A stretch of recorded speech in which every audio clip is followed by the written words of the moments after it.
How's this If I propaganda? was smart enough to explain it, I would. But I'm intelligent, so I understand when people are bullshitting me. Shit. We lied, by the way. So don't say no shit that you ain't supposed to. Don't say no shit you're not supposed to say.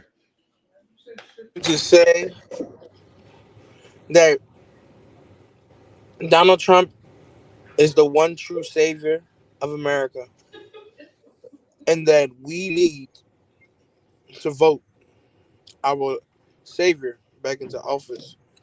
Because if we leave the country to vegans like Sharon, the wokies, um, the whiners of the country, the whiners, the complainers, that all they want to do is wait for their parents to die off so they can spend their inheritance because they don't know how money works.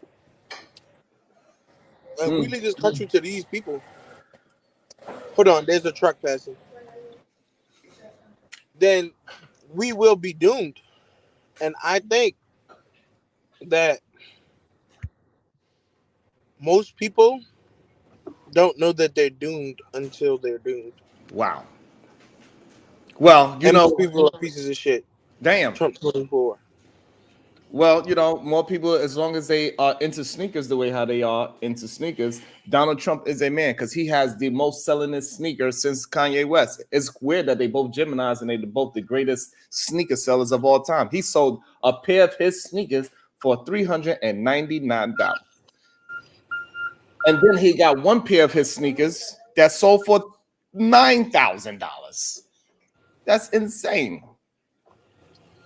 And so now, since Donald Trump is he's the only president ever recorded that I understand to make a pair of sneakers that sells out. All of a sudden, all the blacks is going to be on his side. That's what he calls us, the blacks.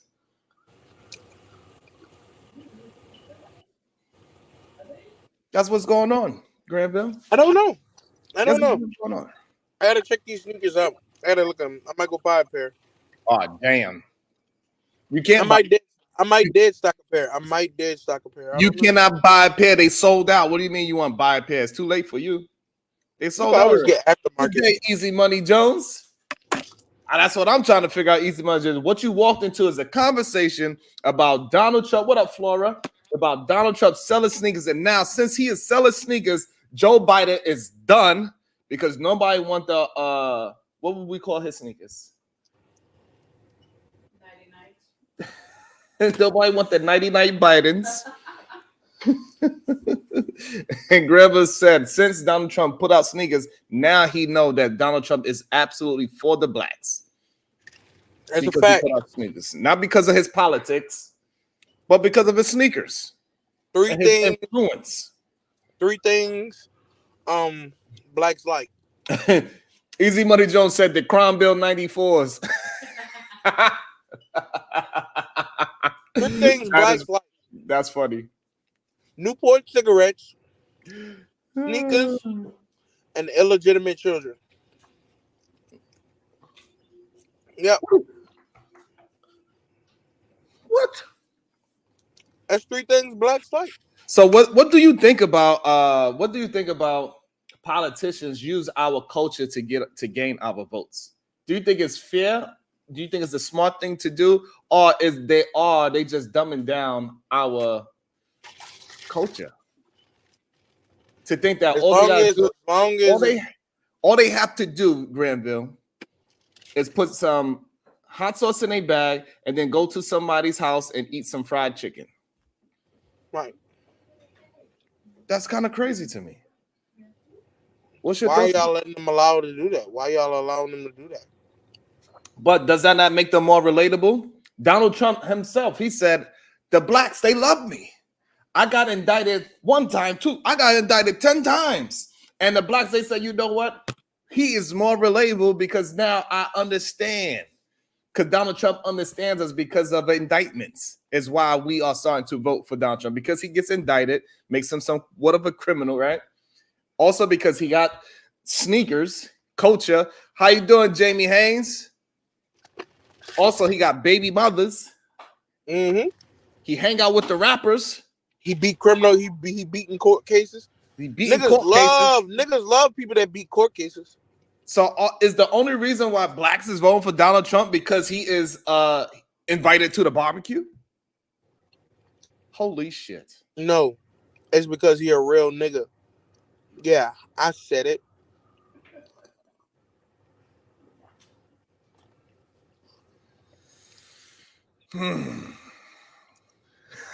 He a real nigga, dog. That's what it is. Think about it. The Fed trying to take him down. The IRS on his head. Local law enforcement can't stand him. Damn. He got criminal charges pending. Damn. Making shoes. Yikes. I mean, what more black people want? And his wife is Russian. No, she's not. Damn. She's not Russian. What is she? No, Slovenian. She said she don't claim her. She said, nope, absolutely not. We ain't claiming her. That's what she said. Tim Michelle. Okay, Michelle Obama for president. Oh my goodness. But I think we have to do better about picking policies over I don't know. It seems like at the same time, do Donald Trump really need the black vote? Is this a real thing? Yeah. You think so? Because we are still a very small population. Vote. The reason why Barack Obama won the presidency is not because of the black vote. He did not win because of the black vote. Barack Obama won because everybody wanted that man in there. So it's yes. Are you undermining the black vote right now? Am I undermining it? No. What I know is that I don't know if it's as powerful as he's attempting to make it look like. He's saying how the blacks love him. I think he's saying the blacks love him till he could get more white people to rock with him, to be honest with you. It's powerful enough for Joe Biden to go in the nigga house and eat hot sauce and chicken. And the real problem is most people do not know who to vote for, especially if it comes down to Donald Trump and Joe Biden again. People are not going to know if it goes down to those two again, people are not going to know who they're going to go. They're going to go into that booth and go, eeny, meeny, miny, mo. Catch a tiger by the throat. If he holler, let him go. Eeny, meeny, miny, mo. No doubt, Study Bite Podcast. So you know what I'm saying? That's what it's going to go down to. That's the only scary part I feel is a little nerve-wracking. How did Nikki Haynes lose in her own state? Nikki Haynes? That's her name, right? From South Carolina. She lost to Trump in her own state. This is crazy. Well, I don't even know about her. I don't even know about it. That's a fucking problem right there. That is a serious problem that you don't even know who the other candidates are. Absolutely. That is a problem that we need to get. It's because I don't care. Done. No, but you need to care. I do. That's why I'm going to vote for Trump. Because of his sneakers? Trump loves money. I loves money. Right. That is understandable. That is one reason. So what about his money policies that you agree with? I want this shit to stay the same. See, that's when we don't know his policies to even combat is our issue. When we got people on the news saying that yes, the blacks love him because he's relatable because he got the Trump 2000 sneakers, the indictment 24s. Do you want the new pair of indictment 24s? We got the new colorway. We got it in silver and we got it in black. That's crazy. I rock them hoes. You rock the indictment 24s? Hell yeah. He about to take the new spot because Jordan is on the downfall. What's up, Robin M? How you feeling? Yeah, I'm definitely rocking them hoes. The January 6s? That is hilarious. Lord, nigga, they come out with a pair of January 6s. Oh my God, nigga. I don't mean to make light of it, but oh that my is God. funny. That is hilarious, though. I ain't gonna lie to you. That is kind of funny. Did you see them, Granville? What? The The shoes? sneakers. Yeah. Nah, I ain't seen them yet. You didn't see them yet. Let me see if I can Pull find them up. Let me see if I can find them for you. They look fire too. They look mad good. They look mad good. Hold on, let me find them for you. And I'm gonna see if I can find a whole bunch of white people wearing it because I know white people don't care about sneakers, right? Who told you that? Oh.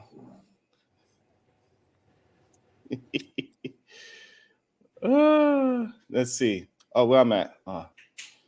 Okay.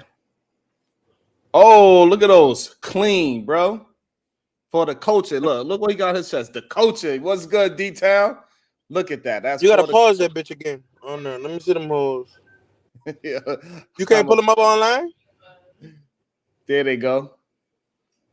Oh, these nigga made some alpha shoes, nigga. Nigga made some alpha shoes. Niggas crossing burning sand now, huh? Niggas crossing burning sand. I would not rock them bitches. You definitely I stop would praying. not rock them bitches. No, I'm good. Hey, my brother saying like he says, I'd rather have a narcissist for a president instead of a brain dead idiot who gives more rights to foreigners than those Americans. Woo. See, and that's what people are really running with too. Nigga, look at them shits, nigga. It look like them. That nigga painted them like them alphas do their shoes. You know how the alphas do when they about to cross? They take a pair of shoes and they paint them gold. And I also want to welcome. I'm gonna welcome to the stage, Otis Who Podcast. Good day, sir. How you feeling? You are on mute. You're on mute.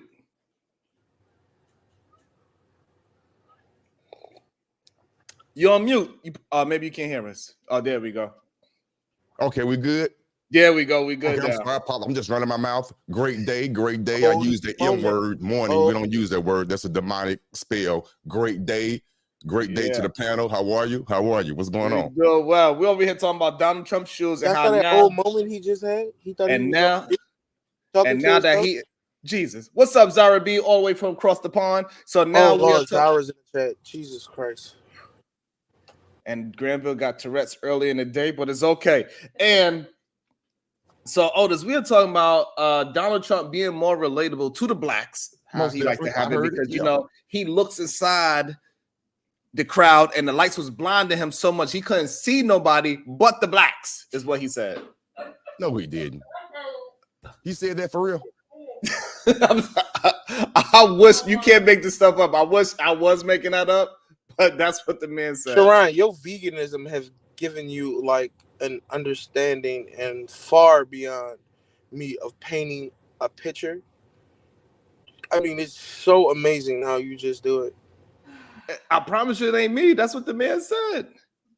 I wish I could make this shit up about Donald Trump. That's what the man said. The man said the lights are so bright. He said, I can't see nobody but the blacks. I don't see nobody but the blacks. And you know, they say the blacks, I'm more relatable because I got indicted so many times. It's, you know, I'm relatable. And they love my sneakers. They love them. They just love them. I was like, what the fuck is going on? I take about the way you're going over the story and your slight sarcasm that you really don't care for Trump, or am I wrong in my assessment? I'm just asking. I'm just trying to get a. I don't mind him at all. What I don't like about Donald Trump is the way how he talks. I don't like. Oh my God, are you tone policing? Yes, I do not like the fact that an alpha male like you in his homestead with a loving housewife. Yes, that's your helpmate that helps you thick and thin, and you're the embodiment of your home, and you're the staple of the community, and people should mirror you. Are tone policing right now? I didn't say tone. I just don't like the fact that he calls shit things like the kung flu. Like how you can't call shit the kung flu. That's crazy. He's trolling. He's the master troller. He's just trolling. I don't trip off the words. I know it's easier said than done. I know it's hard, but I try my best to look past the messenger and get the message.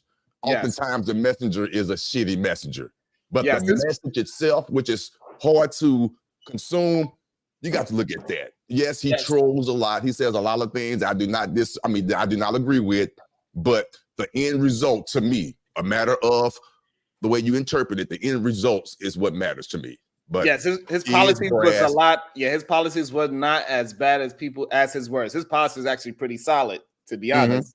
But his words though, it's just like, oh my god, I can't believe. Let's see what Fox News said about his the blacks. God damn it. Oh, it's on mute. Very interesting as you see black support eroding from Joe Biden. This is connecting with Black America because they love sneakers. They're into sneakers. They love this is a big deal, certainly in the inner city. So when you have Trump roll out his sneaker line, they're like, wait a minute, this is cool. He's reaching them on a level that defies and is above politics. The culture always trumps politics. And Trump understands culture like no politician. That are excited about the sneakers and excited about Donald Trump. Will that translate into them going out and voting? Even the sneaker thing. That was a stupid Not a statement. point.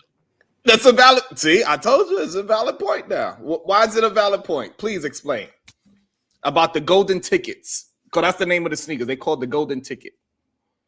No, I mean, Oh my God! Hold up! Look, hold up! Before you go. So the name of the shoes are the golden ticket, right? Yes. Bro, that's masterful. That's masterful. When you hear golden ticket, what brings you back to your childhood? What brings you back to the childhood in the 90s? Motherfucking Willie Wonka and the Chocolate Factory. Because I got a golden ticket. Da-da-da-da-da-da. I have a golden ticket and I'll be sway.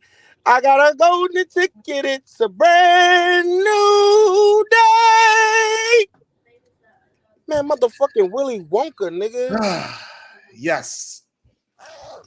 Ah, man. But now, should we feel disrespected, Otis, that this is what they saying on Fox News about us, that we are now interested in Donald Trump and running away from Biden because of the sneaker, and now it's on a deeper level, it's deeper than politics. It's about the culture. Unfortunately, it's going to probably piss some people off. Oh, shit. Unfortunately, the statement that she made, unfortunately, now I'm going to say the majority. It might be the majority. I hate to even say it. It's true. Damn. It's true. That he's going to garner and gain more followers because of the cultural of the shoes. It's sad to say, but it's true. I don't like it, but it's true. But it's no different than the most of our people. I hate to bring race into it, but it's no different than when you ask our people the reason why they vote Democrat. They only do it because their parents before them was voted Democrat. They have no other agenda, no other rhyme or reason for doing it. They have no idea, even though they know that we were the ones that started voting Republican. We were Republican at first. A lot of people don't know I do hear that argument a lot, that we was Republican first, right? But isn't it possible that the Republican Party changed their ideology over the years, and then that's why we ran away from the Republican Party in the first place? Because of policy and not necessarily because of tradition? Yeah, it's possible, but they both do it. It's like the lesser of two evils. I hate to, it's just politics, man. It's cultural. Put it like this. The Democrats had a hold on our culture for years, right? Democratic. When you think Democrat, what the first thing you think?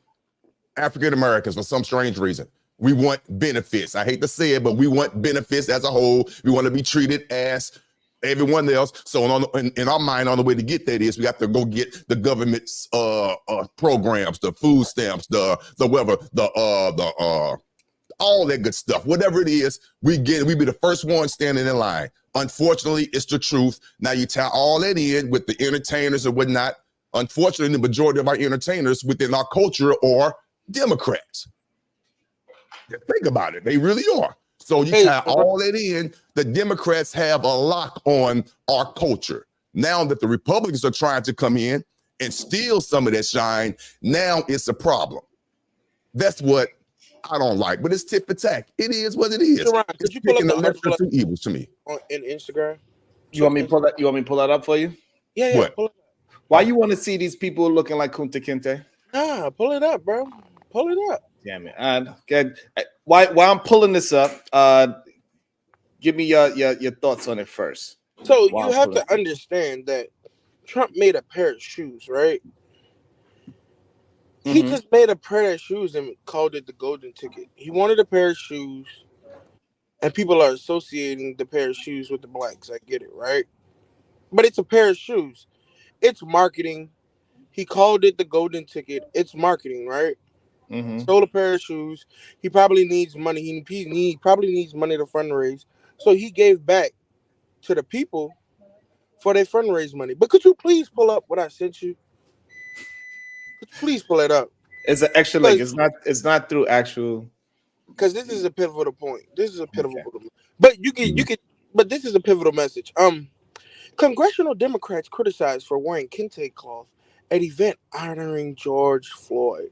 Damn. This is what we have here, ladies and gentlemen. See, unlike Trump, who is making a pair of shoes on his own time, on his own dime. That's a good point. That's a quick rhyme. You had actually these congressional leaders actually walk into the hall wearing kente cloths because they thought that they mattered so much. The blacks mattered so much. That part. This dead man's in the streets. We must call to action. And how better to get in touch with the blacks of America to show that they are heard by wearing African attire. There you go. Which has no representation to a significant extent on the blacks in America that vote for you. Say that. Oh, I like him. Okay, Greg Bill. I like that. He's not always trolling. Where's the outrage, Sharon? He's not always trolling. Where is the outrage, Sharon? Great point. Come on, Sharon. Come on, Sharon. Let's get him. Come on, Sharon. And if you remember at this time, of the George Floyd incidents, we were in the voting season. This is 2020, ladies and gentlemen. 2020. We're in voting swings. We need seats. And then they get up there and they put a dead black man as representation of the strife of the blacks in America to buy your fucking vote. And Democrats are perfect at that. They great at that. Kente cloths. They dressed up in that shit. And when you saw that, your heart waned a little bit because at the emotions at the time, this man had just been choked out in the street and they saw the strings to play on your heart to gain that vote because they had a ruthless criminal they were painting. They were painting him a criminal, a vagabond, a vagrant. And look at them now. What have they done for you in the last 4 years, may I ask? Thank you very much. Thank you for... Great mic drop. I'll give you that one. It goes both ways, Sharon. It goes both ways. Come on, Sharon. Come on. I give you time to gather your thoughts. Come on, sir. Hey, I can't sometimes, you can't fight the truth sometimes. You gotta let the truth just simmer sometimes. You just gotta let it cool down. Shit. Great points. Hey, I just don't like the fact that they use like Trump is using the fact that he's indicted and that's why we are thinking that he's relatable. The fact that he made a pair of sneakers and then that's what makes him relatable, and that's why we're gonna vote for him. Not because of any policies that he ever gave us, not because of his immigration policies. Not because of any of those things. That's not the reason why black people are voting for him. It's because he's indicted and he made some sneakers and he got baby mothers. That is the problem I have with the way how they are depicting us. Can I honestly ask you a question, though? Can I honestly ask you a question? You have I understand. I hear what you're saying. I agree with you to a certain degree. My question is, do you honor with two questions? One, I know you honestly know someone. You can honestly reach out and touch a lot of people right now who fall into that category. They're only going to vote for him because of what you just said. I know you know some people. It's unfortunate, but I know you know. Relatives, friends, associates. I can touch a lot of them. I know you can. And it's sad. They don't make it right, but that's what they go for. No different than, again, like I stated earlier, most people vote Democrat because of their family history. They have no other inkling or no rhyme or reason of why they're voting Democrat. Now, there's nothing wrong with that, but at least give me, like you said, an intelligent, formable reason of why you are voting Democrat. Nothing wrong with that. I just want to know why. And don't give me because, well, my mama or my grandma have been doing it for years and the Republicans are racist. That's the only thing we as a people, I had to put myself in there, but because I am of the people, they say they vote Democratic because the Republicans are racist. That's the only point. That's the only argument point. It's wild. That is they only argument point. That is wild. And that's why, you know, Biden is walked into this black family's house and ate a bowl of chicken. He brought fried man chicken. walking. And he said the most racist statement within the last 10 years. What did he say? What did he say? Something I'm paraphrasing. If you don't vote for me, you're not black. What? That's what the last election. That's what he told Charlemagne the God. He said, "Hey, listen, if you don't vote for Biden, then you ain't black." Now what sounds worse? What sounds worse? That or people buying these golden ticket shoes? Come on, now. What's worse? I don't know. Them golden tickets is pretty horrible. You're talking about golden tickets that are pretty horrible, but you have to understand the pretense of it. Trump is not on America's dime right now doing this. This is him. That is him. That is Joe Biden went and sat in a black house and ate chicken and hot sauce on America's dime. Say what? Think about all. Think about say it one all. more time. No, you got to say that again. Right. Joe Biden went into a black home and ate chicken and hot sauce on America's dime. No, the hot sauce was Hillary. Hillary had hot sauce. Oh, no. Joe Biden ate that hot sauce too. They just didn't show. No, so Joe Biden. So to be honest with you, Joe Biden, he brought the black family. He's the begging pander. A bowl of fried chicken. However, Joe Biden himself, he ate a hamburger, the real American food. Are you sure? So you mean to tell me? So like that really, for me, when I seen that really made it look racist to me. That he had.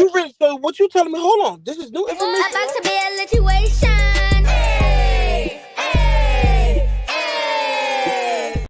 Shout out to Lucky Marie. She says, Sharon Love, I thank you with the Lucky Charms for the tip jar. I really appreciate that, Lucky. I heard you had a. Hey, can I address Lucky right quick? I heard you had a great show, and somebody said, I need to get an invitation. That's all I'm going to say about that. Can I address Lucky pretty please? Yes, she is very. Good morning, Lucky. Hey guys, listen. Lucky Marie has a show on Sunday. Normally starts between 8 and 9 Eastern. Last night, if you did not catch it, please go catch that rewind. I was not able to catch it last night because I had a 4 o'clock appointment to meet, and I was a couple of hours away. Matter of fact, can the moderators please drop Lucky Marie's channel so the people could find it easier? Could you please drop it? But Lucky and the lovely ladies on that show last night was amazing. Awesome. I loved it so much that it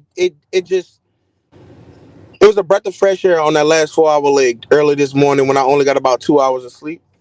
Watching that show this morning, it was amazing. So I think everybody should go check it out. I'm gonna go check it out. You got some lovely ladies on there, and then she always has guest male panelists. But last night, it was a truly breath of fresh air for this space, and I really enjoyed it. And I wish I would have caught it. Shout out to Lucky Marie. So shout out Lucky and her channel. Keep on building it. Keep on building those great shows. That is awesome. Shout out to Lucky Marie. And I need somebody with a goddamn wrench to spam her damn channel. And I didn't. He gonna be mad at me because I don't got his intro yet. But welcome to the show. Nice, the beast. What they do? Good day. Yo, top of the day, everybody. Top of the day. Peace. What's good? I have one more thing to say, Joe. So you said about Joe Biden. Joe Biden ate a burger, correct? Yeah. So you mean to tell me this white Democrat went to these good black folk homes and their food wasn't good enough for them? For him? No. He had to choose something else to eat something else. Yeah, so you mean to tell me he went and pandered? What he brought himself his own burger because he wanted to be super American, eat a burger and French fries. So you mean to tell me fried chicken, even though fried chicken was made in Kentucky by a white man? So you mean to tell me that this white man went into these good black folk home and their food wasn't good enough for him? He had to bring his own. Yes, but he brought it for everybody. Yeah, Oh my God, that's disrespectful. You didn't even give him a chance. You didn't even give him a try. So you can pander, but there's a line to your pandering. This is what I'm not trying to understand. And like I said that right, this is what I'm not trying to understand. Because what the Democrats do is they'll put the carrot on the stick. Hey, your votes matter. Look at chicken. Look at hot sauce. Look at our kente cloths. Yes, I was just about to say that. Vote Yep. for us because we're the only ones that care. Yeah. And then once you vote for them, they forget about you like a fucking gum stain on a fucking street. That is not true. They When are do y'all not people forget gonna about wake you. up? They do. Shoot. Oh, They don't my. forget about you. You just got to hold them to the fire. Like, hey, don't forget, re-election is coming up. And if you don't hold tight, me and my voters that voted for you, we are going to vote the opposite way just because. That's how you got to hold them to the fire. If you got a voting block and we got 1,000, say if the mayor of our city, it takes up around 1,000 votes and we got about like 600-700 in our voting block and we get you in there, we can hold you to the fire. We're like, hey, listen, if you don't do what we ask, we don't care who's going against you. We're going to make sure you get voted out. And that's how you do it. But nice to be. So what you think? Are you going to vote for Trump because he got the best sneakers in the market right now? The golden tickets? Hold on. Before I say anything on that, let me just make sure are my lights bright enough? Yes, you look good. Because he said the lights were so bright he could only see black people. I just want to make sure my light is light over here. Did not hear that. You the second. Wow, that's crazy. Yeah, that was crazy. He said that. Okay, it was crazy. He said that. That shit is wild. So with that being said, I don't think so. So why do you think us blacks we tend to gravitate to the person that is more gravitating to our culture instead of gravitating to their policies? So because he's indicted a few times, he seems like a criminal, baby mother, and people would say he's we got somebody on the panel that said he's one of the realest niggas that you could vote for right now. And I don't disagree with that. Say that. I don't disagree. There's a demographic that fall for that. Yes. First, let's say this. Big Queens in the building. Shout out to Trump because he's from Queens. He's from Jamaica. I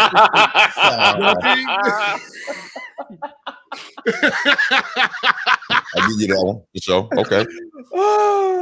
But he definitely, and this is my lifetime. In my lifetime, out of all the politicians I've seen, he definitely is the least written. You know what I mean? Like most of the time when we see speeches from politicians, somebody else fully wrote that. None of those words are their own. He's saying nobody wrote this stuff. Most of this stuff, right? No, you can definitely tell when he goes off script. You can definitely tell. Got you. So if that's your version of being real, that off the cuff, he's absolutely the closest we've had or seen to that in my lifetime. So if that's what you want to vote for, I respect it. I'm not mad at that. If you say no, because even in his hatred, like that's real. So how many politicians did we felt the way Trump feels, but wouldn't talk to us like that? Wouldn't let us know that's how they felt. Sugarcoated it and pretended something else. That is a great point. That's why people do like him for sure. That's why people like him. That's so I'm not mad at the people that like him. He is more of a representation of what America actually talks like. Because most people do not talk with like how these politicians talk. Like, he got some great, like Barack Obama, he is awesome. But most people cannot articulate themselves the way Barack does. Shout out to Kasim. Donald Trump wants to deploy the military inside the U.S. That's scary. Following recent threats to use troops to tamp down violence in cities if re-elected. I'm sure that is going towards all the extra violence that we are encountering. Chicago trying to do that now. Yeah, they attempted to do it now because of all the fluctuation of all these new human beings that's in our country, and they don't have to work, and people starting to feel a certain way, and also they want more than what the government is giving them, so they ride around in scooters in New York, robbing people, grabbing your necklaces and purses off your chest. It is scary. Like the ridiculous amount of scooters that invaded New York City since this whole immigration thing happened is wild to me as well. Like the scooters and shit is insane. What's up, LA Project? Royce M. Shout out to you, Shiesty Bum. Given 2 Twin 1. Good to see you here again. Orchard S. You know what I'm saying? So like it is interesting how because that's going to be a big conversation in the voting block is the immigration situation. how they got these safe haven cities, and they trying to push them out of Texas and send them to all the blue states. Wow. It's going to be interesting. I don't know. Again, this is why I'm like the black sheep in my family. And I understand. I get it. I don't even fight it anymore. I get it. Because the statements I'm about to make right here. Yes, I understand immigration is an issue. I understand it. I know. But before immigration was an issue, well, it was still an issue around the COVID situations and all that, and then the COVID was lifted. How many cities, the city you're in right now, how many restaurants before the immigrants came to that city, how many restaurants were closed at 1 or 2 o'clock in the afternoon because they didn't have any workers? How many businesses they had to close because they had what they call shadow staff or ghost staff because they didn't have enough employees to go in and furnish their store to serve the public? Now, all of a sudden, we have an influx of so-called immigrants that want to come here and work, to go work at the Subway or the Chick-fil-A or whatever restaurant where there were a lack of workers. Now, all of a sudden, we have workers here. You upset now. That's what pissed me off. Here in St. Louis, I can speak for St. Louis. There are a lot of businesses that are under served because they don't have enough staff. A lot. Your regular restaurants. But we got the nerve, so a mitigated goal, to complain about immigrants want to come and want to take your so-called job. What job? You're not working. That's where I stand at. That's where I stand. Now, I think that argument. I think that argument sounds good. It sounds really good. It really does. However, the problem with the argument is that if they would have went back to work at that time, they would have lost money. I'm talking about now. So now people got to figure things out. They trying to do things and they trying to figure out. And most people they don't want to go back into an office. They like, no, fuck that. I can make more money from home because they already put the bug in our ear that we can make more money from home. Even when they was just giving money, it was giving an extra $600-$700 to people and all that. People was like, why? So that incentivized people not to go to work. And so now people are trying to find new ways to not go inside an office, work from home, like how we are all doing right now. And they want to figure out a way to get that money from home. People don't want to go back and work inside and be outside with people where they could cough or they touch something. Now you caught some shit too. Now you turn fucking green. I think that's a specific demographic, Sharon. I hear you, and I don't think that's really relevant as of right now. You had a point, say, a year ago. I really agree with that. But as of now, the COVID numbers have, quote unquote, subsided, or they stopped talking about it. I'm not going to get into that COVID stuff.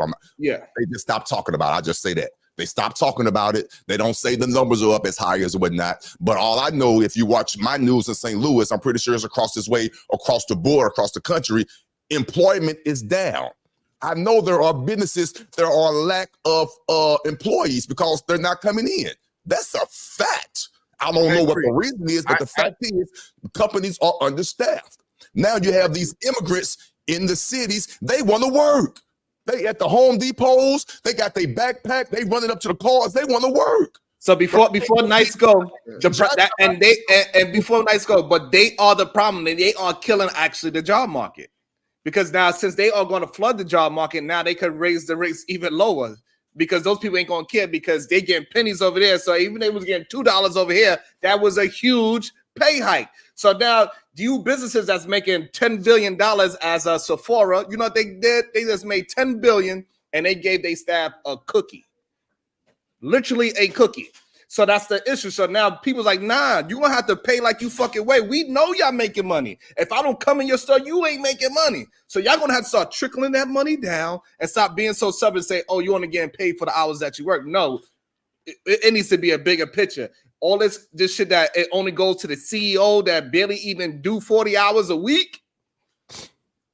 That shit is done. And so now when they bring all these other people in, now that fucks up the whole market. So it's not that the people don't want to work, it's that they want to get paid for what they are actually worth now. People are smartening up. And that's why these young kids is like, fuck that, I'm not going into work. The same amount of money you giving me, I can make from home. I can make $500 from home. So while I'm going to go into yours, it takes me an hour to get there, hour to get back. I got to buy lunch. I got to do this. It's not worth it to these young people anymore. They're getting smarter. That is the real issue, and that's why they got to bring in people that's a little bit, sad to say, they're not as smart. They don't know the game. Go ahead, Nice. I don't even need to talk no more. You said everything that I was going to say. Damn. It's really that. It's really about the self-worth. We understand more of our self-worth, so we're not going to do what you asking us to do for pennies. Like, we understand. And a lot of us got sent home, and guess what we found out? We found out we wasn't essential. You heard? Yeah. Yeah. So we had to figure out other ways to develop an income. We found out we wasn't essential. So I'm with S on this. Like, it's about, and it's funny. I'm watching a series on Netflix right now, Warrior, and it's about when the immigrants from China was coming over into San Francisco, and that's what was happening over there. Like, all the white guys was getting put out of work because the Chinese guys was coming over and doing the labor for cheaper. Yes. So it's really about self-worth. And we're seeing that across the board, even in entertainment. Like how you can look at basketball or professional sports and see we started to realize our worth. We started to say, nah, listen, we understand we're the reason y'all making billions and billions of dollars. You got to pay us how we weigh. But guess what? They figured out we could go get this player from overseas who don't have that sense of self-entitlement and who just still happy to be here. We not just happy to be here no more. We understand that we created this infrastructure. We ain't just happy to be here. Right. And like it's more than just us having comfortability and leisure. It's that, like, no, we understand leverage now. Before, we didn't understand that we had that leverage. People didn't know. A lot of people don't even know that they could go to their company right now. If you want to make an extra 10,000, hey boss, I want to work 1099. And you pay your own fucking taxes. You just gave yourself a goddamn raise right there. Now, see, most people don't know that, right? See, but people are starting to understand, like, oh, so if I start my own company, then I work for 1099, I don't have to pay my taxes right away. I got to pay later, but also I get 100 more tax write-offs because of it as well. Damn. So we got smarter, bro. I hear what you're saying, man. Everything you're saying is valid, but that's, to me, those are two separate arguments or two separate conversations. I hear what you're saying. I agree with you. To me, those are two separate arguments. There's two different types of individuals. One, who are entrepreneurs like myself and us, all of us that's on this panel. At some point, we work for someone, but we realize we didn't need no outside source that, hold on. I want to be an entrepreneur for whatever reason it may be. Yeah. That's only a small percentage of individuals. Everybody else, they need to be classified as, I hate to say it, employees. You need employees. Everyone does not have the fortitude or the thought process or the wherewithal to be the owner of your company. So, but that's the thing. That's the thing right there, Otis. People don't want to be the owner of companies anymore. They want to be the owners of themselves. And that's what is happening. Like we hear the word, like, for the past 2 years, entrepreneur was like one of the main words we heard. Go work for yourself. Go work for yourself. Even though we understand, like, once you dig deeper into it, you giving service to other people. So you're actually working more for other people as you try to create your own business, right? And that's why a lot of people are on the fence. Some people they survive and they don't, because if you don't understand that you're working more for somebody else when you open your business. You have your own business, correct? Yep. You know what I'm saying? Like, that's what really happens, right? Because you're servicing somebody. Yep. But people are understanding that they don't even need a big clientele. They don't even need a big staff anymore. It's you, ADP, and they could do a lot of the fucking work for you. They will service your checks. They will help you with your W-2s at the end of the year. They even help you with 1099. They will help you with a 401k if you want for your company. They will help all these things. And and as long as you have under 13 people, ADP is perfect for you. You don't got to pay a lot of taxes, right? So you just pay them about like $200 a month, and don't worry about it, because you're gonna. Everything you're saying is valid, but the point I'm making is this: I understand what you're talking about. I do. I'm not trying to be funny. This might come off the wrong way. I understand, because I've been in business for the majority part of my life. I understand everything you just said. The average person, no disrespect, on here right now, watching and listening, the average person has no idea about outsourcing and resourcing to help build your business, for as payroll, for as accounting, for as anything, for as your the paperwork that you actually need to bring that in, so you can just divvy it out. The average person don't understand about that. I'm talking about the regular, everyday person who I got my business.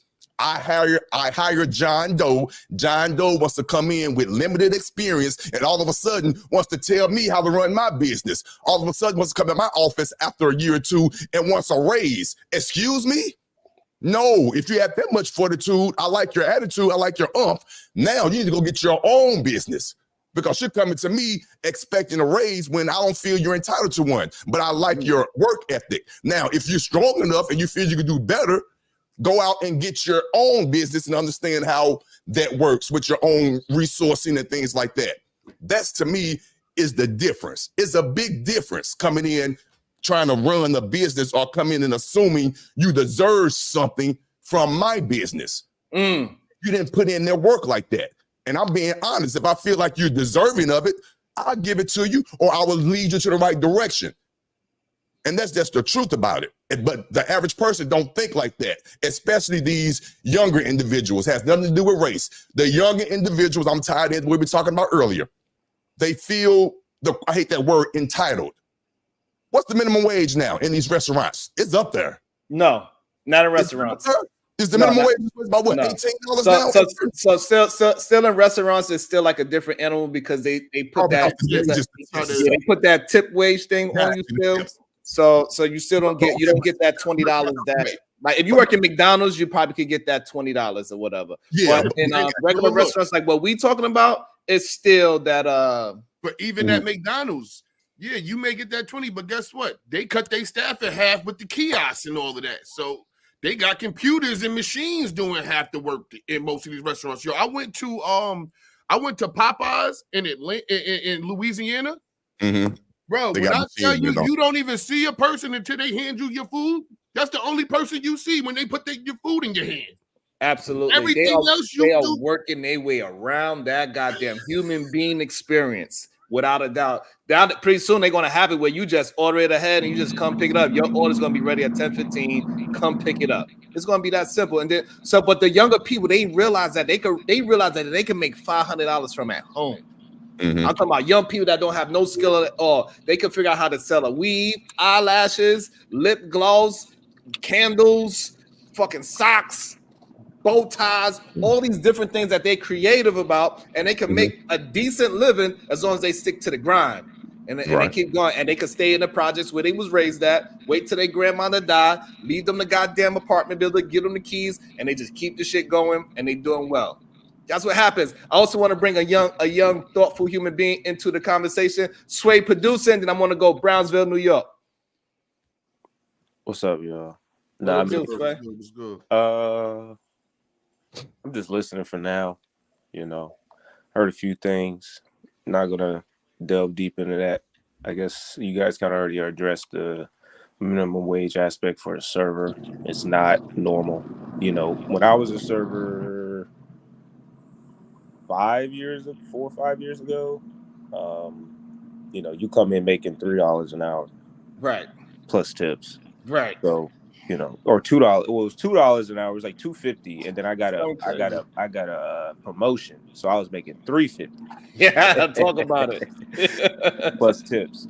Now, granted, there are some places, like let's say if you worked at like a country club and they had a restaurant, you might make $10 an hour plus tips, or $15 plus tips. But like they would have to be able to afford it. You got people with memberships of $1 million memberships, so it's different. Yeah. And plus nowadays, what restaurants is doing, which is a smart business move for the restaurant, they making the service pull tips. That's number one. And number two, all the credit card tips is they paying your tips in a check, so you're not being able to take money home like how it used to be. You can't take money home so like that. It depends. You gotta actually. So Sharon, it depends. Like I said, I've worked at different restaurants where you pretty much do a whole pool. Then there's some people where you eat what you kill, like whatever you sell is you. And then there's like, share tips. But then the other thing is also like that cash tips. Some places like you have to cash out like the bartenders and shit. So you would have to put that in at the end of the night, what you got in cash tips. But you would have to be honest. You just have to give a bare minimum amount based off of what you generated in total sales. So let's say you were getting tipped 30 or 40%. You only had to put the 20% down and you took the other 20% home. Right, because essentially the staff is paying the staff. Really, that's what's really happening. But I'm saying like you can't keep You know what I'm cash saying? tips. Like So a lot of times I'm the waiter, Sway is the we all the waiters, Sway is the bartender. We all got a tip amount, so he's getting an extra $200-300 by the end of the day because of how many drinks he served according to whatever our receipt is. So no, I'm saying like so I'm just saying, so like the whole thing, but they changing the system where that now everything that you put in is going to have to be paid on a check now.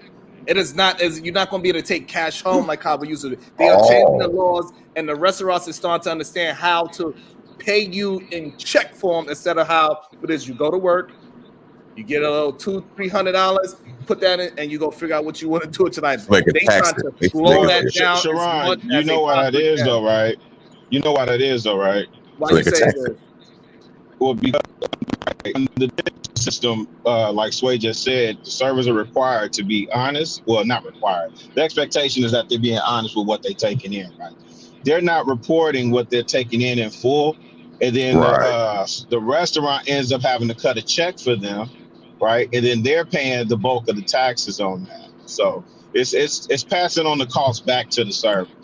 Correct. They're passing it back now. Well, the profit margin, to your point, you're supposed to claim 20%. Like it's like 10 to 15%, right? So the idea is that if you're claiming at least 10 to 15% of your cash, that's correct, of the total revenue you made on the wage. If you got tipped in cash, and let's say it was a $50 bill and they tipped you $50, you're not gonna claim the whole $50 in terms of your cash wage, like your cash tip. You're probably gonna claim $50. Hey, but Sway, me and you both know a lot of people not even claiming that 10%, but I think you missed a bigger opportunity. You're actually making the case for why people need to tip the doggone server, man. Tip your server and your bartender, man. With your teeth tail. If you're not factoring in gratuity for your night out and you at a full service restaurant, man, don't go out. No, I think a lot of people they think the tip just goes to the waiter, but the tip goes to the waiter, it goes to the busboy, it goes to the bartender, and some places it also goes to the host as well. Yeah, you have to tip the host out. You tip the bartender has to tip the bar back out. And sometimes, Sway, I ain't been in restaurants in about 10, 20, probably about 20 years. But shoot, you just have to tip the bar back. The bartender got to tip the bar back. You got to tip the host. Hey, and then you'd have to tip the food runner and the expo. It'd get crazy. Yeah. So that little dollar that you tipping, that little dollar that you leaving these servers on $100 tab because you think they didn't fill your water quick enough, man. Anyway. Don't get me started, fam. Hey, Sway, I know Sway got stories. I want to also get E the Man Wills. He said this is his kind of conversations. Go ahead, E the Man Wills. What are your thoughts? I think Chicago Rilla is on one today. Just talk about tipping people just because they got other people to feed. Right. I do have a minimum. Okay, like if I go out to a restaurant, I'm going to give 10%, right? So damn, that's cheap as hell. Let him finish. Let him finish. Y'all gotta I know where he's going. Let him finish. I'm on his side. Y'all 18 at least. 18 at least. No, please let him finish. Go ahead, William. Hey, let him finish. God damn. My first day back on the run. Canada, he already at my neck. First day back. Hey, listen, you tip 10%. Hey. Don't provoke me to anger, or else you be in danger. God damn it. Come on, man. All right, cool. Before we move on, can I just say one thing to really say? Hold on, let me finish. Hold on, let me finish. What are you talking about? Golly. I never been able to finish my statement before you came up here. What are you talking about? But I'm in the middle of a sentence that Sharon cut me off on. Listen. I give no fucks. So me actually showing up to the restaurant, I know for a fact I'm gonna do 10% regardless. Now it's your responsibility to earn the other 40%. Now I would tip up to 50% based on your guys' service, how y'all food tastes, because that 40% the food. Listen, the food don't have nothing to do with me as a waiter.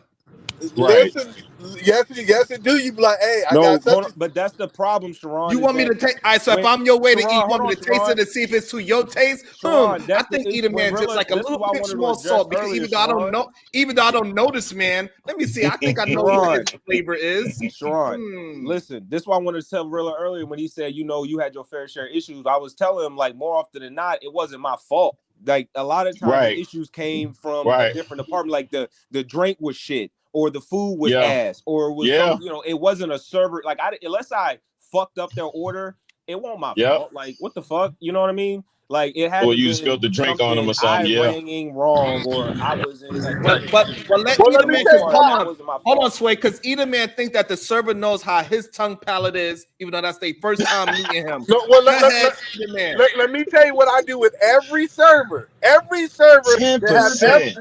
listen, every server whoever did, I said, what is the best thing on the menu? I let him tell me, and I don't order. Listen, I know this sounds crazy. I don't order what I want. I want him to give me the best at this restaurant. And if the best that he got in that restaurant is shit, he don't deserve no damn tip. I don't care who cooking the goddamn food. Hold on. Listen, Yeah, stay out my Hold- restaurant. Stay out my restaurant. I don't want you at my table. This is kind of Look, interesting to don't me. even come to my house.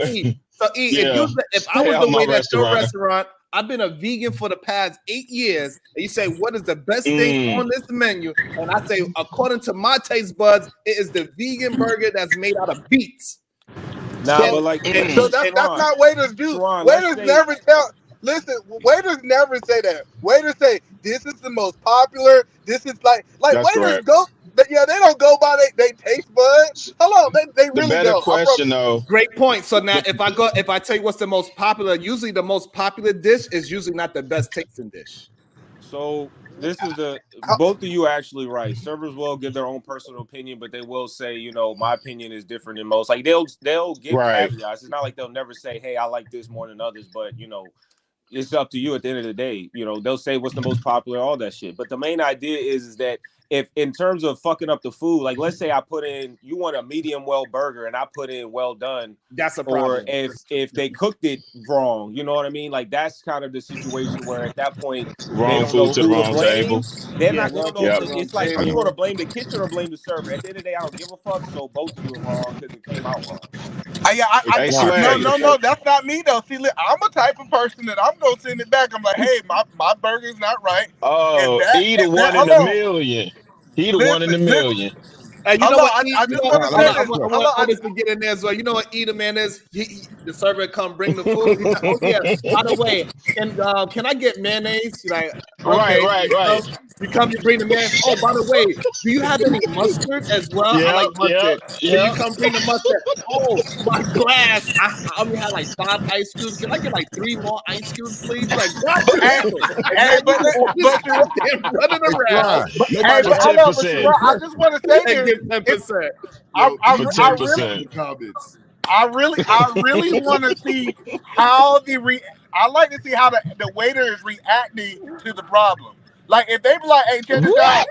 Oh, Yeah. he in the restaurant doing a case study. He bugged. No one asked important questions. to me Nigga, yet. I got 5 other tables to wait on. I ain't got time to be jaw jacking with you all day. Nah. I got No one with 10 asked other most important personalities. And No this I one is got a asked most 5 important table questions. section. and this is why What for I your go to really 10%?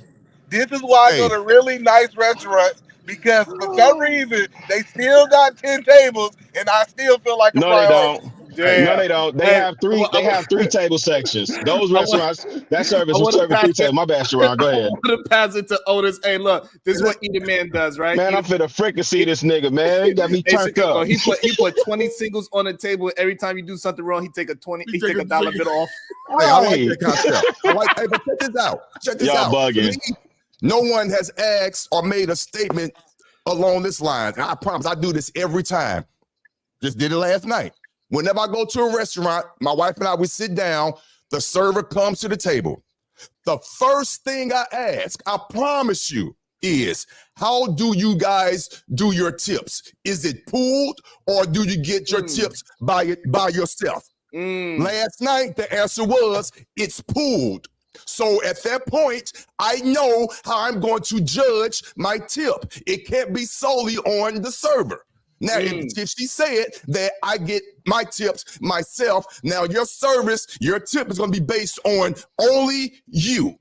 Nobody asked that question yet. So can I push back on that? Can I push back on that a little bit, please? Well, yes, go ahead. Go ahead. Okay, so we're in a civilized society, right? Gratuity is based on, you should be judging the service, right? So I know I was telling Sway earlier, like he's making the case for people tipping their service based on, because I don't think people understand the structure. I think people think giving $1 or 10% as a bare minimum is enough when you make it $2.13 an hour. At least that's what it was when I was serving. $2.13, right? Yep. I hear all the go find another job, all that's cool. Here's the other thing: go find another restaurant, right? Because the idea of full dine-in service is you really not lifting a finger. I'm taking your order. We're preparing the food. Your glass is staying full. I'm making small conversation with you. I'm also having to judge your body language and your dialogue so I don't interrupt you at the right time. And if I'm doing service correctly, I don't even have to announce when I come to the table, I'm putting your food in front of you because I'm doing pivot point seating. Right? Yeah. Ooh, that's a great point. For those things, so listen. People go to these restaurants and don't even understand the proper etiquette or the nuances of dining. The gratuity, the whole concept of gratuity and full service dining was really only introduced for the top elite, right? And so now you scale it and you extend it to the working class and so on and so forth. But there's a minimum expectation that is reciprocated. Either, man, to your point, you may start out at 10 and people got to work their way up. There's people who earn 25, 30% tip, right? They earn that gratuity and don't get it. Right. Because people are also looking for ways to not tip. Yes. But I know, you 1 in a million. You 1 in a million. I'm going on mute. I just want to say this, Chicago Rilla. First of all, most of the restaurants I go, they don't make no fucking $18. They making 25 to 30. Let's just, I'm not going to restaurants. Like, I just have an expectation because of the type of restaurant that I eat at. If I'm at Olive Garden, man flexing on us. How would you know that they make $25 to $30 I'm not trying an to hour? flex. Flexing on us. No, I get it if so I don't drink. So how do you know they make $30 an hour? Here's the thing, Eda, man. So here's the problem with what you're saying, right? Because you on one end you saying they making $25 to $30 an hour, and then but most of the time when we hear people talk about being a sir, they say go find another job. But we both know $25 to $30 an hour would be considered a pretty good job. But everybody knows that they bash and they disrespect service, no matter what restaurant you go to. The higher it is, the more bougie they act. The craziest part is like what you were talking. The restaurants that E-Man quote unquote he eats at are more than likely doing a pull tip, so it's a full service. So it isn't dictated based off of their own individual accolades. So the idea that they're making $30 an hour plus tips, I highly doubt that. My girl right now works at a multi-million-dollar country club, and their servers don't make $30 an hour plus tips. Granted, they make double-digit hourly, but they're not making 30. That doesn't make. I don't. Yeah, it may depend on what part of the country you in. Sway. It may depend on what part of the country you in. Well, I mean, the income where I'm at isn't low income. Like I said, it's not. I'm not in a major city. Granted, he said he was in Seattle, so I'll give him a level of grace. But the idea you're making 30 plus tips more often than not, they're not. Oh, I see what you're saying. The restaurant's not even going to pay you that because they don't have to. Hey, look, most of the servers that's making right, 100,000, most servers and bartenders that make 100,000 and better a year, they don't go home. That's how they make that kind of money. They in that job for 16 to 20 hours. That's the only way you're gonna make that money. But if you just do a regular 9 to 5, you are not making nowhere near 100,000. That's just what. But I think savers, instead of a service getting 20% every table, I think they should want the upside that they can be able to earn more. Because my faith, if you gave me the best service, most of the time I'm gonna ask you what's the biggest tip you ever gave, and I'm gonna match it. So if you tell me that, hey, somebody gave me $1,000, I'm gonna match your tip just because I appreciate your service. Hey. So I got the right to penalize. Throw in the towel. Keep lying now. Sharon, I am not lying. Let me ask you a question. See, Eda Man, we see Eda Man coming. If I'm a server and I see Eda Man coming through the door, I'm running from that table, right? Now let's keep it a bean, right? Most restaurants that you go to, I would keep it 1,000 with y'all. When they see black people when the server see a black family come through versus a white family, which family you think they run into first? Hey, Of listen. course they're going to the white family. Of course they are. Hey, listen. Why are they going to the white family though? Hold on. Can we unpack that just a little bit? Not on no racial stuff, but that's a real But it thing is that racial. happens. And I want my people to understand. No, I want my people to understand why people run to because I knew a server that made just as much money, and he took all the black families that nobody else wanted. But there's a reason why a server would choose the white family over the. See, you see how we doing like a half-hour dissertation on just tipping, right? Mhm. And I ain't there are gonna lie to people you, that. bro. If you want to be Go ahead. honest with you, bro, because Go ahead. it's not. I've never had like, oh, I'm not gonna serve you because you're black. But I can always understand that when I'm dealing with black people, it's always extra in some way, bro. Either they want to switch a bunch of Hey, shit Sway, on. They this want is what happens they want when to you switch a first sit. bunch of shit on the Hey, Sway. menu. They want to act like E-Man, where they want to ask for a bunch They of wanna different run you. condiments at separate times. Like it's just, and then Hey, like you Sway. said, they're not tipping you accordingly to the shit that they want They from ask you for. Hey, Sway, the first thing they're gonna ask you for, can I have some hot water at the table? That's one of the first things they're gonna ask you. To put the silverware in. Hey, but hey, Chicago Rilla. But hold on. Number two, if you don't have no hot water, to bring today because it's a liability, most restaurants do not want to plastic bring no ware. hot water. They do not want to bring hot water to the table. So number two, they say, so can I get some plastic utensils? Yep. But hey, Because Gerard, you would have to hey, understand, like, listen, when I I was don't want to growing make up, light I of don't it. know I about want my y'all, people to right? understand. When I was growing up, my black side, Section 8 housing, we didn't go out to eat a lot. So the black people that do go out to eat, them niggas are annoying to deal with a lot of times. You know what I mean?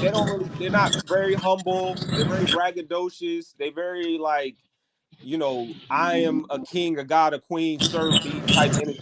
And hey, that's but not all of them, Sway. granted. They don't A know lot how of to times tip. Hold on. Call But it what We it don't want to is. They unpack don't that. know I'm how not to tip. finished yet. if they're like Y'all making it 60, too nice. if they're They like don't know how to tip. 65, Hey, if they're like Well, no. 65 years We don't know old, proper etiquette in the restaurant though. all So that. we wait, don't give me know. a second, All that. Brilla. Yeah. If Go ahead, Sway. they're over a certain age, it kind of dies down to a little bit more calm. Like if they're over like 65, 70, but like them 40, 34-year-olds, like, yo, them niggas are annoying. Sway in Chicago Rilla. You gotta understand from the customer point of view, we have that same feeling. If we walk into a restaurant, it's a black lady versus a white lady. We feel the same thing y'all feel when y'all see Wait, what you us. mean? No. What do It's you mean? stereotypical. You can't get around it. I'm No. sorry. And if you don't No. admit it, people are lying. When you see a Wait. couple, Hold on. Break that down. You saying when you walk in and see a black server versus a white server, you're judging the black server against the white server. What I'm saying is when I walk into a restaurant, if I seen a black server, a white server, and an Asian, y'all can call me wrong, but the first thing No. you think, first thing in most people's mind says that I'm gonna have a harder time with this black woman than these other two Absolutely women. not. Hello, listen, I get you different. I know Chicago, you're different. No. Go ahead. I'll let you finish. I'm sorry, sir. Go ahead. But I just believe in most people being honest. They feel that they're gonna get a different experience, just like the waiter feel like they're gonna get a lesser tip based on who's walking into that door. Now, Eda, man, this is where I think you're saying something just to say something, just to keep it a bean. Most people will go to the black server, and I've seen this plenty of times, versus the white server. They tend to do that because, number one, people already look at black people in a subservient position. They think they know a lot more about the local restaurants or what is there to do around here? Where can you go? People don't look at a black server and think that black server is going to give them a hard time. If you look, let me do a quick history lesson. Even if you look at the Pullman porters, right? The reason why George Pullman became the largest employer of blacks in the early 1900s, late 1800s, early 1900s, was because he hired slaves because they knew how to serve. So no, people don't look at black people, white person, and an Asian person and judge what type of service they're gonna get based on the faces that they see in front of them. But what I do know, and I'm saying this from having worked in a restaurant, I think it's, I just wanted to unpack the conversation because I think it's a real Brilla, thing, would and I you want my agree? people. Sorry, finish. Sorry. I want my people to understand like proper etiquette when you go into a full service dining restaurant and why it's important to tip, and at least understand the basic baseline. right? Do you see how the servers or bartenders responded when it was introduced 10%? Or when it's, I'm going to start here and you got to work for it, right? So I get it. If you have bad service, because I've had to teach my wife this, there's a number of ways to deal with it, right? And there's a number of ways to correct it. And if you honestly feel that you got bad service, then that's fine.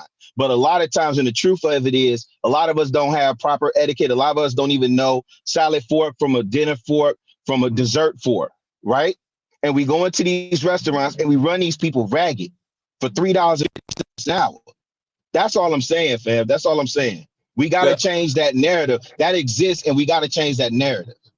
The thing where I thought E-Man was just talking is because the discrimination isn't based off of race. Discrimination is based off of gender as a server. Like, it is not. If you were ever a server or ever been in a restaurant, you know the women make a lot more in terms of tips, in terms of energy. Like discrimination in servers and all that isn't going to be like. I disagree. I disagree. No, I can see the point. I can see the point for that one, Sharon. I can see the point for that one. Nah, I disagree. People like good service. People don't really care about the gender when they get served their food, unless you just a single man and you like in like a like a Buffalo wing spot or some shit like that. But if you in a regular restaurant, yeah, like you in Hooters or something, yeah, they ain't gonna want so more often than not. But I also want to bring Otis. He wanted to bring something into it. Go ahead, Otis. I hear what everybody's saying. I agree to a certain extent, but to me, it boils down to this. As a cultural thing, it's unfortunate, and I experience this all the time. You go into a restaurant, you see a big table, 8+ of our people, and it's sad, but I'm going to say it. 8+ of our people at a table versus 8+ of anybody else at a table. The bill come, the tip is not even the way it's supposed to be, unfortunately, from our table. And I witnessed it firsthand. It could be 4 couples at a table of us. 2 couples are tipping 15 to 25%, and you got the other 2 couples that have no idea how to damn tip. They at 10%. I see it all the time. And the majority is young folks, our demographic, young folks, 10+, got their babies on their hip. They got the seat, for the babies at the table. They loud. And then when the bill come, I got this part. Don't let them come all together and you got to pay it. Somebody didn't pay their part. You paying their tip. It happens all the time. And unfortunately, gratuity. So you cannot order no gratuity all the time. So I got to suffer when me and my wife come in, because this happened to me last year. And I almost got that restaurant closed down. They did not serve me and my wife because they confused us with another couple of color because they said that we didn't tip the last time. Are you kidding me? Me and my wife sold our ass in that restaurant and they gave us a free dinner and all that. So that's our fault. One, we don't know how to tip as a whole. I do, but as a whole, we don't. And we don't have the proper restaurant etiquette. That's number 2. But it starts with the tipping. Let's be real about that.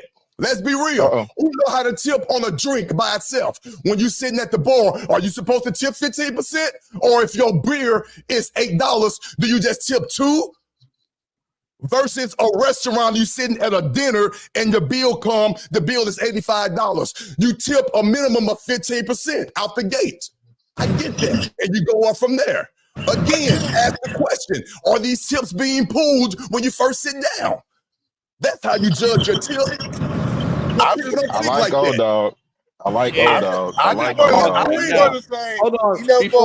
Before Eater Man get cursed out again, I want to welcome LA Project. She is somebody that's in the industry that understands it very well, and she can give us some more insight because she is currently understands the temperature of what's going on in these restaurants. Go ahead, LA Project.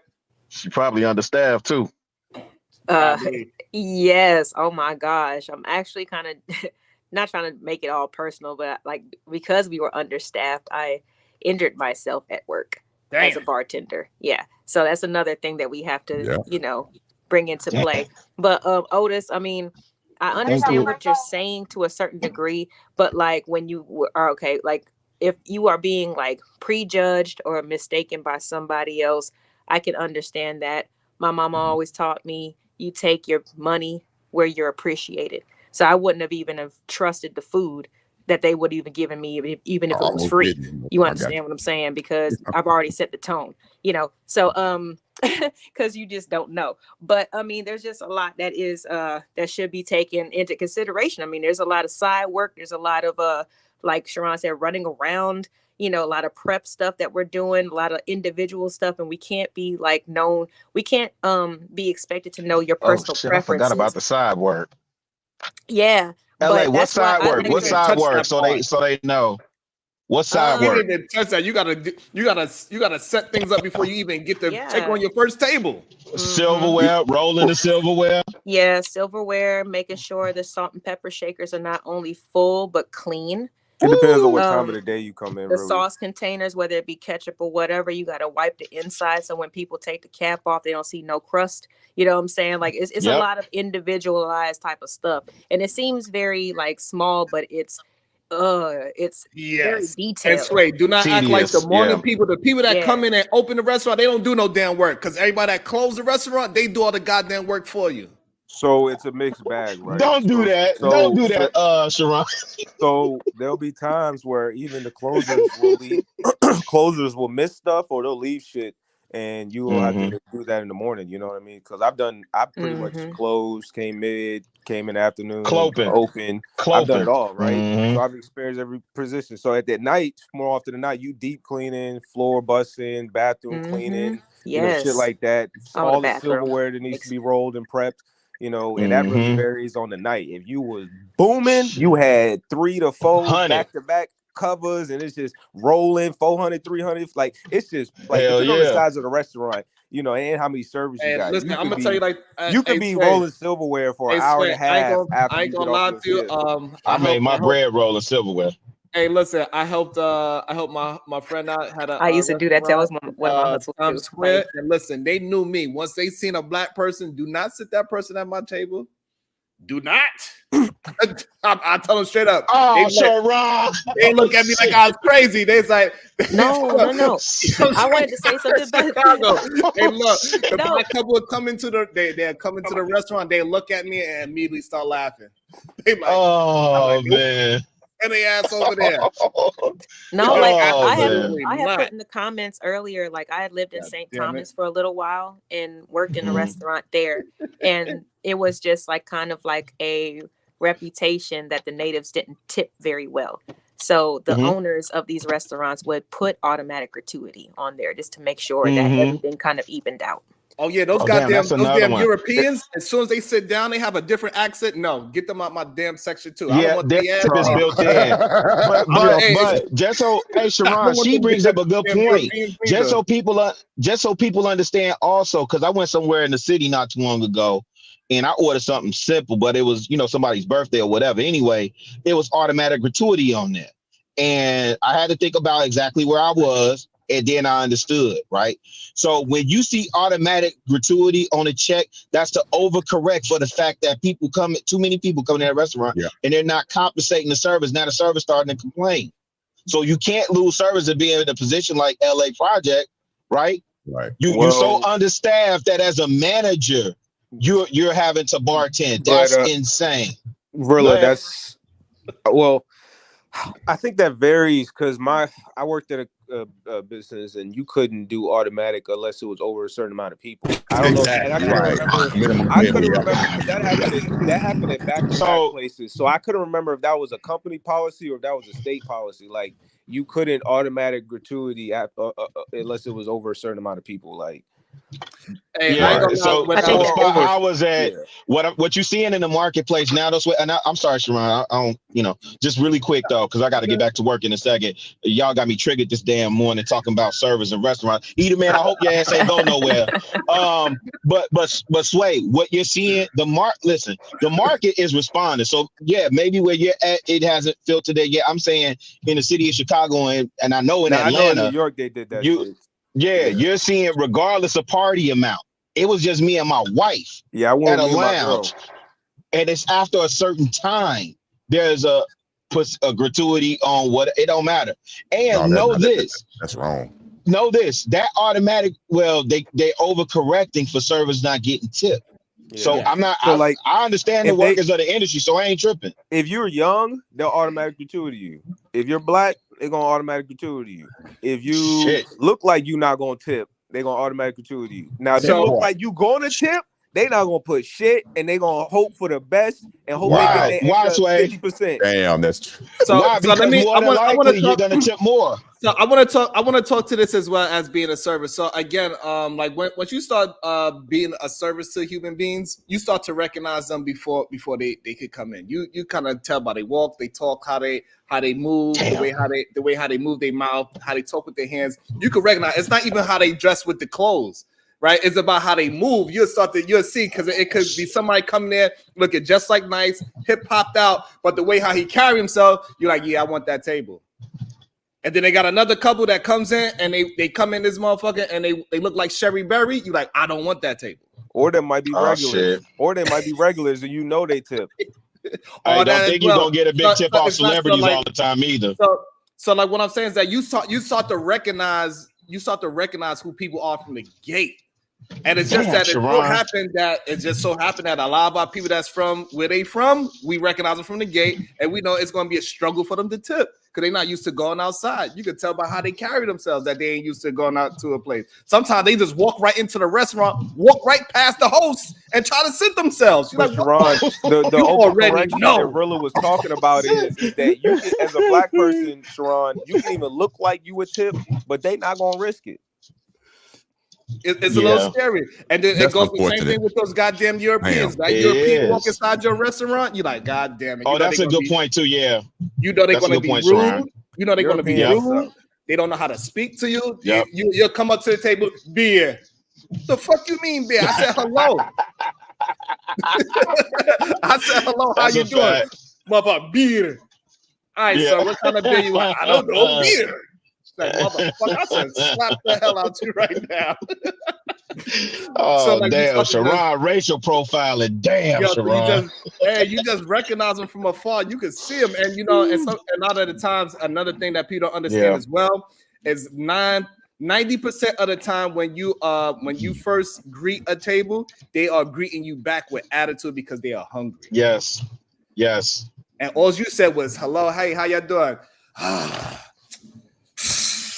Man, they don't even say hello back to you. They don't even acknowledge you at all. No, they act like you're some kind of second class human being. And then after they eat and they feel good about everything, then that's when they open up and say, "Man, that was the best." Well, you better bring that bread over quick. Yeah, you know what I'm saying. So people got to understand that point that you don't realize how many times that person was met with a lot of vitriol for no reason. All they said was hello, and they got to deal with that. Like they see at least 100 people, 100. They see at least 100 tables, and each table have 2 to 4 people at minimum. Look, you see how Otis said his first question be like, "How do your tips work?" When y'all say hello, I'll be like, "How's your day going?" Because if you like you've been having a bad day already, I might want to on my table. Yeah. So hey, you know what? I crack jokes all day when you write nice. When they say hello, hey, how's your day going? They say they're not having a good day. I try and relate to them on some level. You know what I'm saying? You right. But you don't know what people are going through. We all still human. And I think Sharon was saying that earlier. We are losing that human connection, fam. Yeah. We keep forgetting that it's people. You know what I'm saying? They got a heart, they got blood, they got lungs, they got everything that you got. You understand what I'm saying? So they got issues going on the other side of that leash line too. Yep. You know? Yo, Rilla. And yes, sir. I had the wait before you go, Sway. I want to mention one more thing before you go, Sway. Hold on, Sway. Hey, also listen, I'm gonna tell you this. Servers pay attention to your watch too. If you have a nice watch and you look crazy, they might willing to accept that table. Oh, damn. No, ain't that an OSHA violation? No ass ain't supposed to be wearing no watch on the ship. Saran tripping. Saran on one this morning. Talking about he wearing a Rolex to serve. No ass ain't supposed to have no Rolex on serving, nigga. My bad, Sway. The old niggas are rambling this morning. My bad, Sway. Can I answer a question real quick? Oh, you about to move on? Yeah, Sway has something. No, Sway.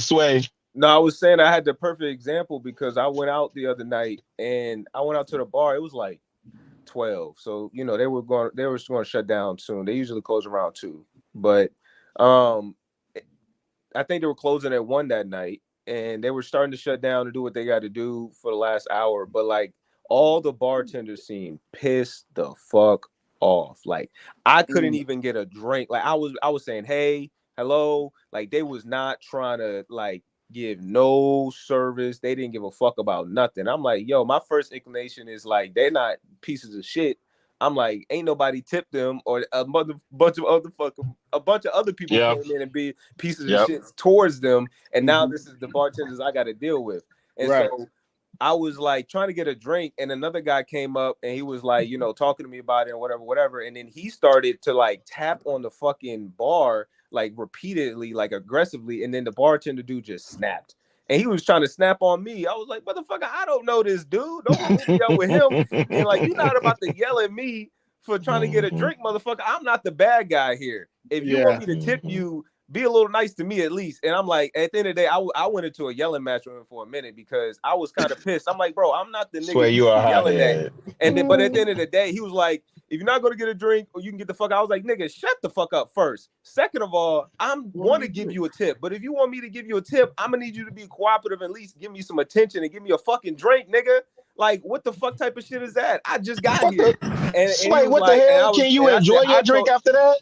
Yeah, because I had to go somewhere. I had to go pay off a tab at a different bar. I had to go back. I said, I got to go pay off a tab. I'm going to need these 2 drinks. He's like, I got you. Because he wanted a tip, but it was just like, and he knew I wasn't the bad person. I'm like, bro, I'm not. I don't know why. I see what you're saying. Yeah. I'm the bad guy here. I want to give you 50% tip right now, but because I can see how you're upset. But the way you going about coming at me, you're not going to get that. So either make my drink and shut the fuck up so you can get your tip, or we can keep going to the screaming match, and I'm gonna be on my way. You be fucking. Also, I wanna eat a man before he lose service. Yeah, I want get his ass back in jump here. in there. Go ahead, and also tip your contenders as well. Tip your contenders. Go ahead, eat a man. I just think like that's crazy. That whole story is just crazy to me. That you want to beg somebody to take your money. Now I am the type of person that you should have left. You should have said, man, I'm gonna go back over with my tab at. Because obviously he don't want to work. No, because the idea is I'm sympathetic to, empathetic to his plight. That was the main reason why I was talking to him about it. I was like, nigga, I understand what you're going through. I'm not oblivious. I know why you're mad. You're not mad just because you didn't walk in here up angry and you just didn't give nobody drinks all night. Like this started somewhere, and I don't want to be the one to keep it going on. My idea is I'm just trying to get a drink and keep it pushing. I'm with my girl trying to have a good time, and you fucking it up.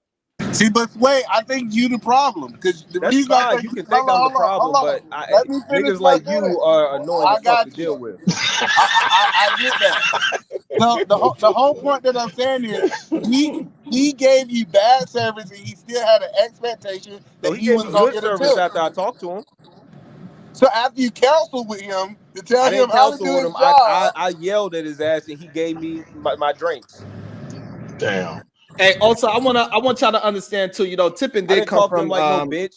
Tipping came from a point of privilege. Tip is actually an acronym. Yes, it's actually an acronym. It means to ensure promptness. That's what it actually means. So what used to happen back in the day? I didn't know that. That's dope. Yeah, that's. I'm sorry. Can you repeat that? I'm sorry. To ensure promptness. So therefore, you'll go and tip the person before you actually get served. So this way, you know you're going to get good service. That's where tipping came from originally. That's how it started. So you'll go to your server and you say, "Hey, you know, make sure you take care of my family."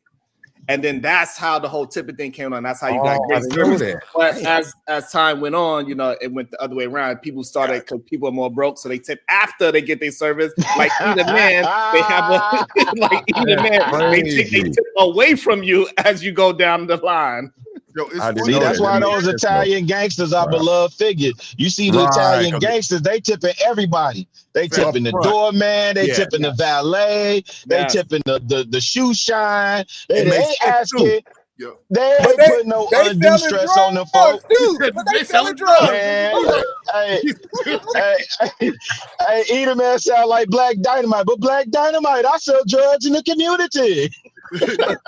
No, it's funny Wow, that you makes said that. sense, though. There's one place Damn. that I always tip first. There's one place that I always tip first, and that's when I go to weddings. Like weddings with the open bar. Like the Yes. put a $20 tip in the cup. Yes. Oh, they make And you sure straight my all food is night. Right. All Yes. night. Damn, I Yes. like that. Yes. Okay. Hey, wait. Keyword open I'm using bar. that one, Beast. Keyword open bar, man. Tip the even if it's open bar, tip the bartender, man. Right. And you're gonna be straight all night. All night.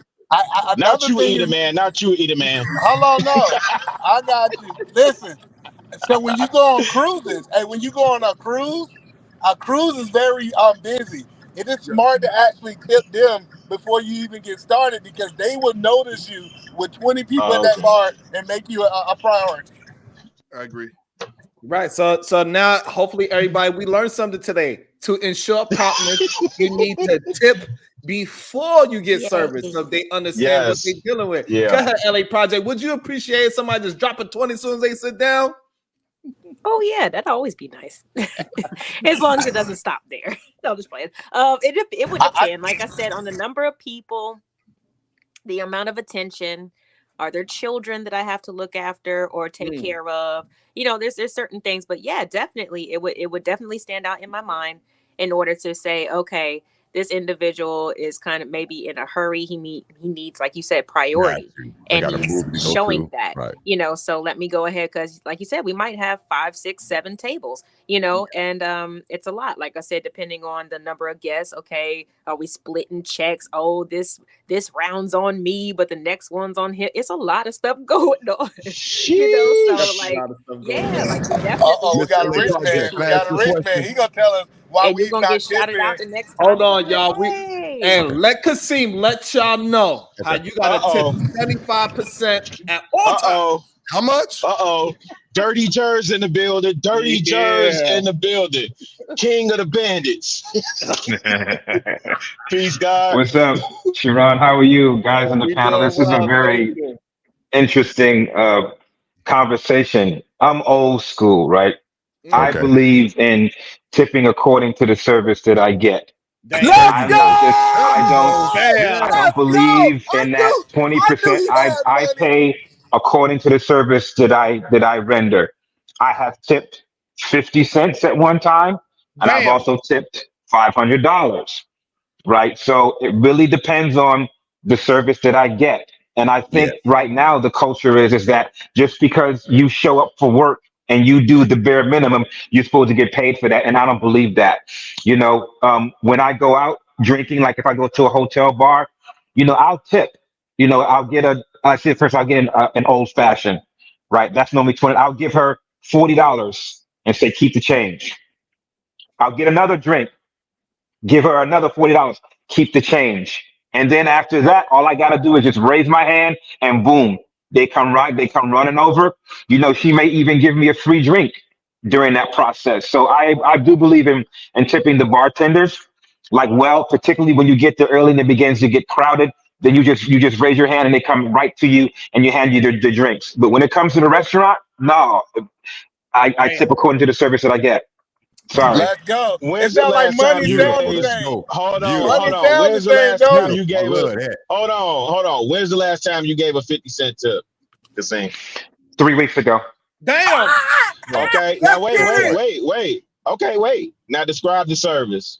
Describe the restaurant and describe the service. Okay.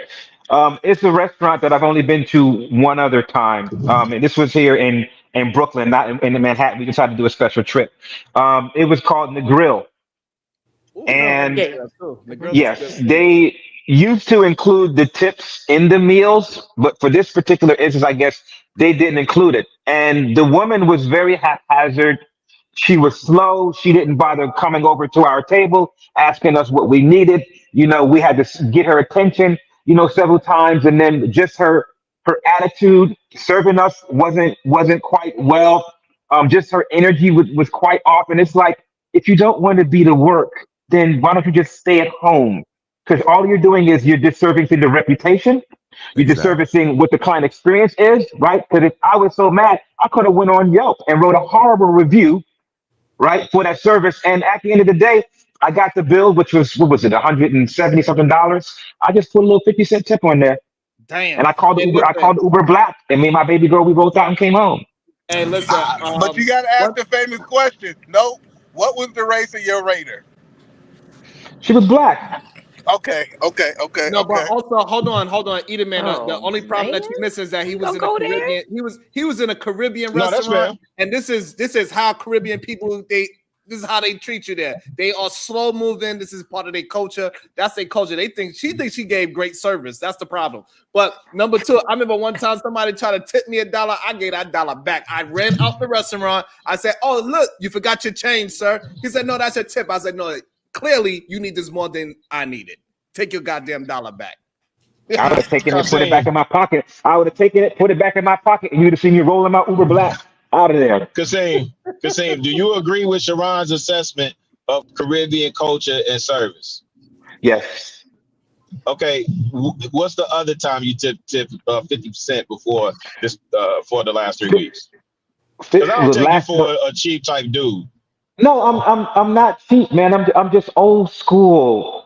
I believe in getting a tip according to your service, man. I don't just believe in giving you something for showing up. Bumpy Johnson was old school too. He tipped. Hey, listen, Yeah, but he and I are two totally different men. We're totally different men with totally different standards, totally different values, totally different everything. You know what I'm saying? But again, I think people, when you go out to a restaurant, particularly when you bring in a significant other, you're going out for a particular experience, and everyone knows that. Everyone knows that, you're not always the server. Sometimes you are the person that's getting served.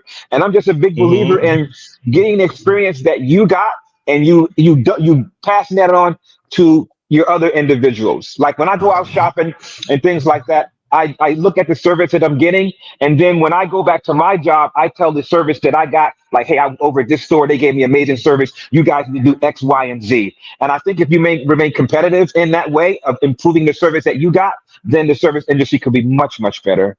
And I don't disagree with that. I think it's a misunderstanding that people don't like tip waiters to be assertive and be direct and say no to things. That you gotta say, "Oh, I'm sorry." That's bullshit. Anytime because like I'm very direct, right? So when I was there, because I didn't have no real service skills, so to speak, but I was just always answer people respectfully. They're like, "Oh, can I get some sweet tea?" No.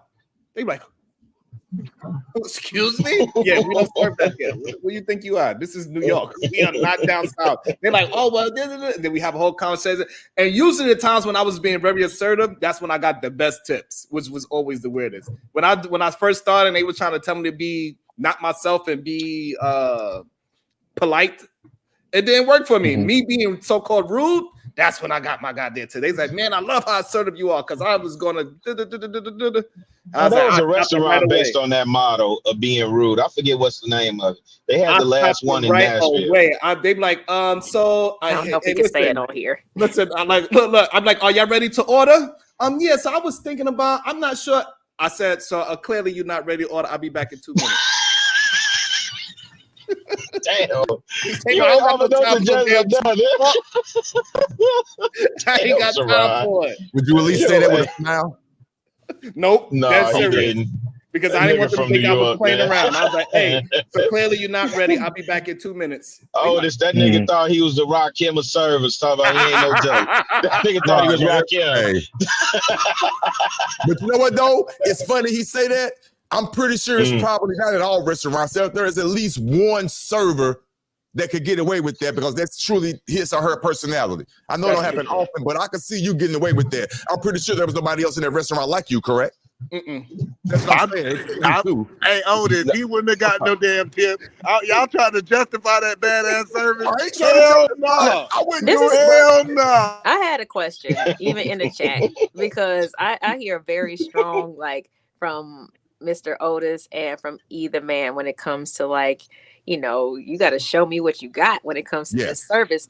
Most definitely. So do you receive like bad service, like on an average basis, or like what? That's a good question. No, It sounds not like even close. It sounds like it's more like you know, I don't understand like why you have to like go back and walk it, you know, like my burger is, you know, just tell your server and they'll take care of it. But like, Oh, no, See, no. I was just wondering, that's That's your question. That's your question. No, trust me, I don't. But when I receive bad service, I'm going to let you know about it. see, For example, Oh, 1,000, yeah. hold on, see, it just sounds predominantly like you get bad service. I just wasn't no, sure. no, LA, see, LA, no. LA, I want you to understand it is so rare for me to get bad service. That's why I'm so displeased with it. Exactly that point. Yes. Now, if Yeah. that was the normal, if I go into restaurants and I have bad service all the time, maybe I understand. But I realize that out of 100 restaurants I go to, 95 of them can get it right. I'm not going to reward the 5%. I ain't gonna And lie I to don't you. think you should. I was one of those mean servers. I'll let you know exactly what it is. One person they came to, they was like, it's my birthday. I was like, good for you.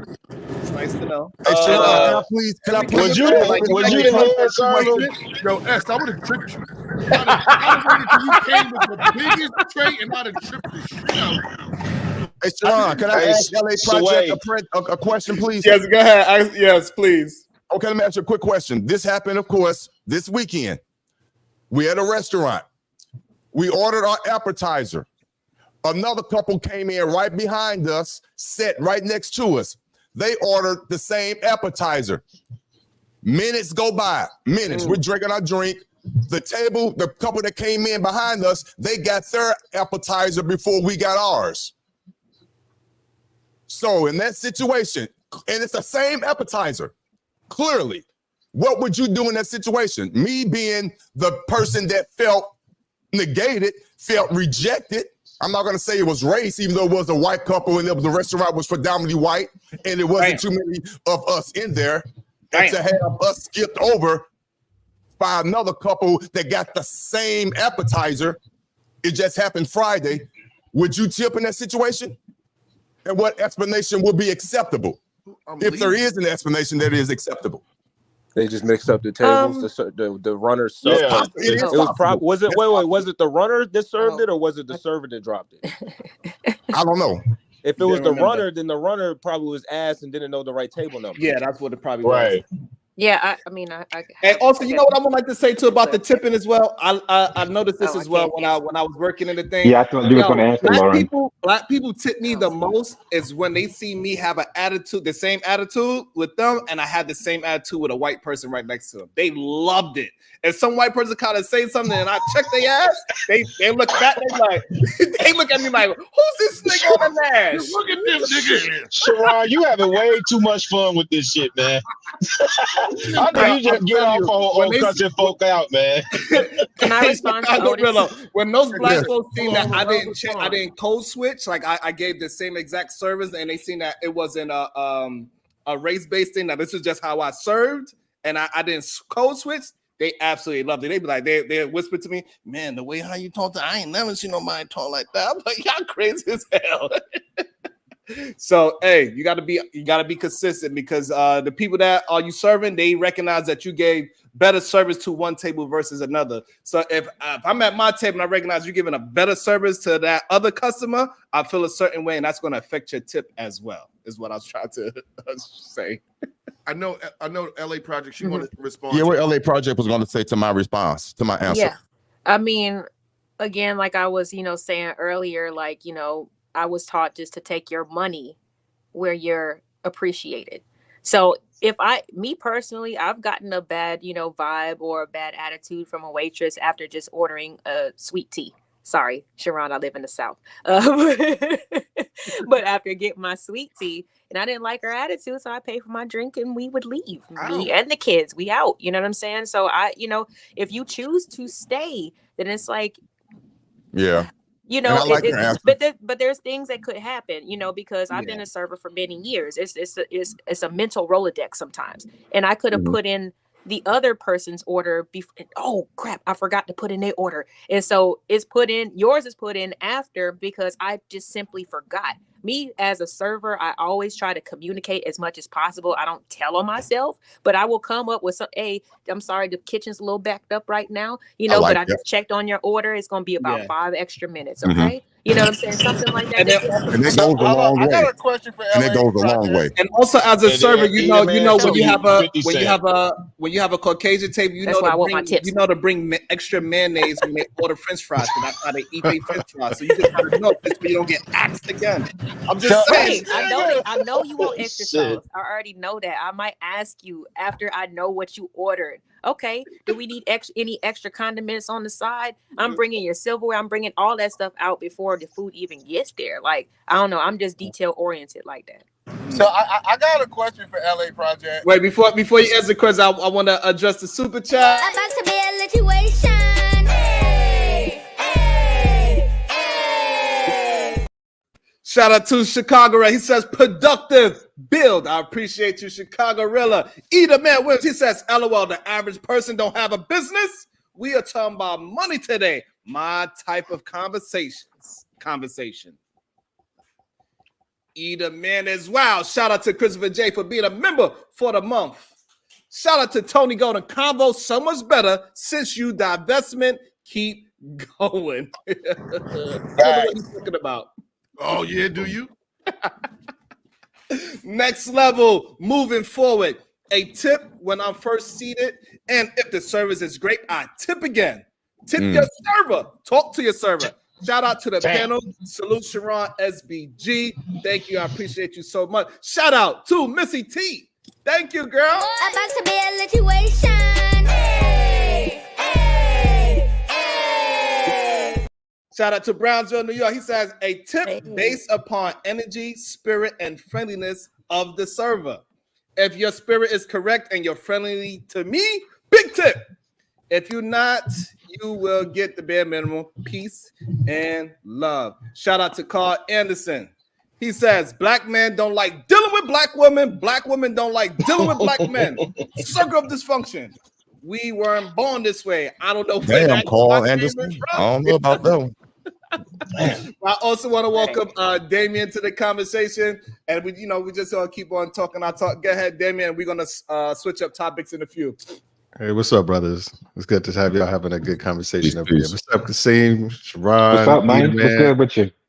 Not much. Yeah, I was just talking about the tip thing. It's funny because I feel like I always got to tip 20% regardless, and I'm gonna tell you why. Because you split those tips throughout the whole. Most places split the tips throughout the whole restaurant. So I'm not gonna punish the other people who work in there. They're just trying to make their money, make their bread. Right. So I'm gonna do that. If it's exceptional, I'll over tip.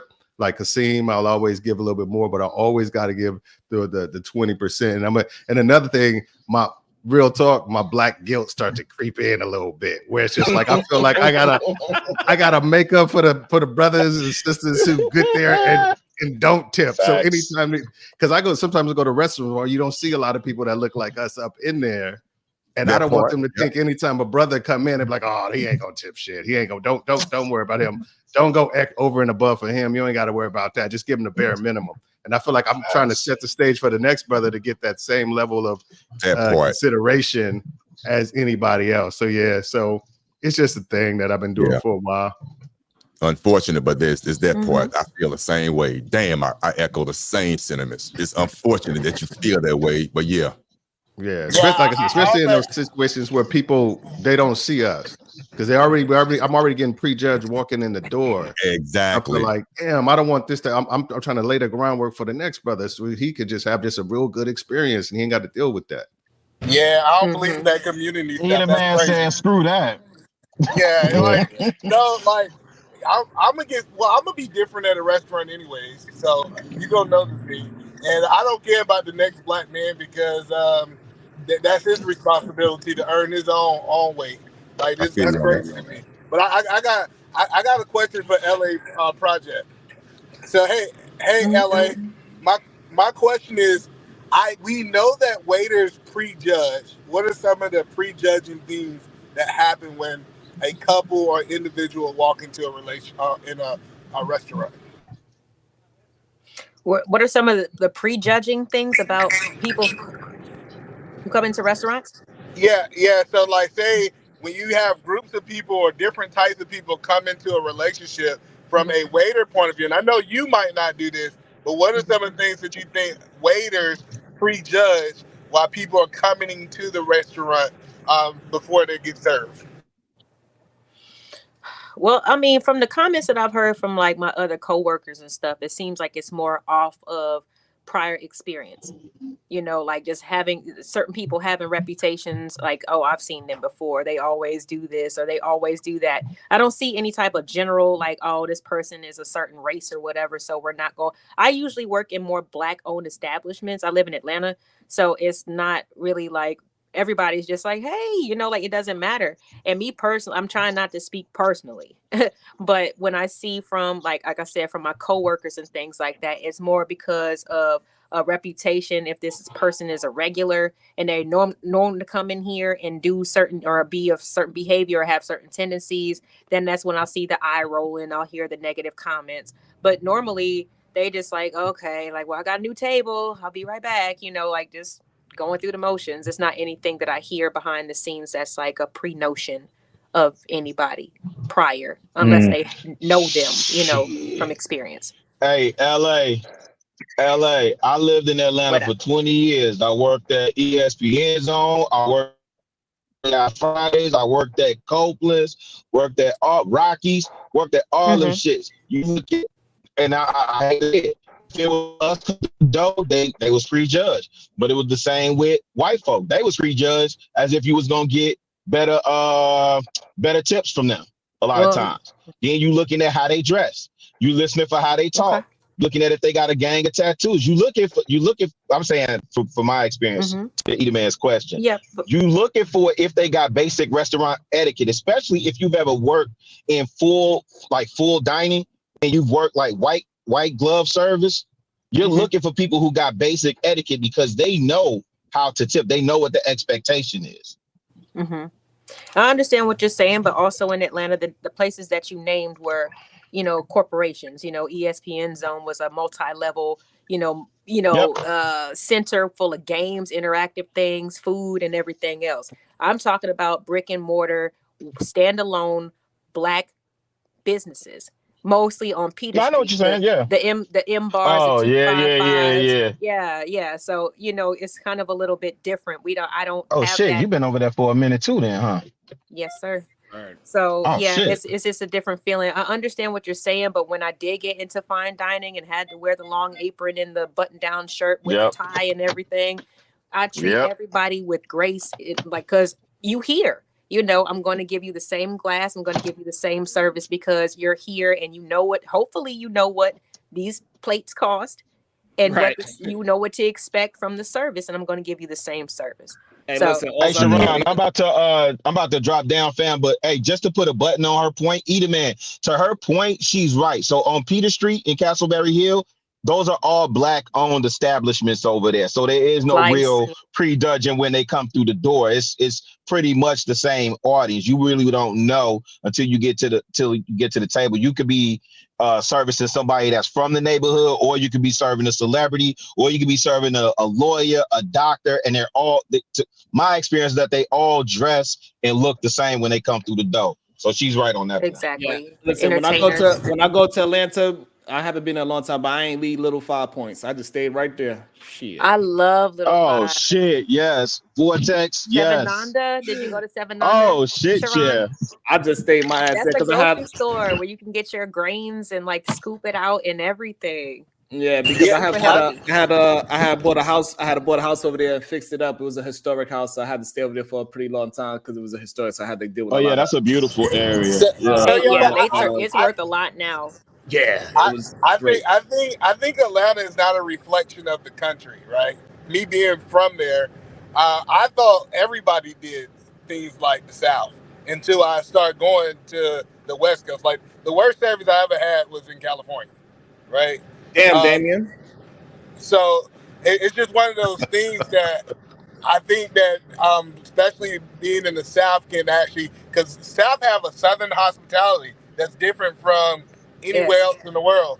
So I think the South give you a lot more grace compared to these other places. One thing I tell you this: most of the time when I was serving LA Project, people told me that I was the greatest server they ever had in their life. Well, that's great. I mean, for your region, it probably did work for you. I've definitely had some very, I felt like just very knowledgeable and confident servers in different settings, you know, whether it be, you know, Italian restaurants and, you know, Ruth Chris or anything like that. Sometimes that attitude is appreciated. You just want to get to the point. Like, yes, take my order. I know exactly what I want. You know exactly how to describe it to me, and you're going to be efficient with it. So yeah, it can be definitely beneficial. Yeah, that's exactly how Kelly is. It's like we want the expedient experience. You don't got to be like, hey, oh my God, you so cute. What you gonna eat? We don't need all that. Always, you need to be quick and efficient and get my shit right, and we good. Yeah, you're right. I had a bad experience like that at one point where I was in Manhattan. It was just me and my girl, and we're getting dinner, and we sat down, and I let her order. I don't order anything. She runs the menu, and we're just sitting there, and the waiter comes over and said, "Hey," and he's talking about. He looks at my watch, and he's talking about my watch, right? About what make it was, and he was like, "Oh, is that in 2015 or whatever?" And I just found that very unprofessional, right? It's like, why are you like sizing up and talking? I just sat down here. Why are you talking about like my watch and what I'm wearing, and then being really particular about it? I don't know whether he was starstruck by it, but I just thought it was very unprofessional. And me and my girlfriend, we was like, yeah, I don't know why is he even mentioning that? I'm like, I don't know. But he did make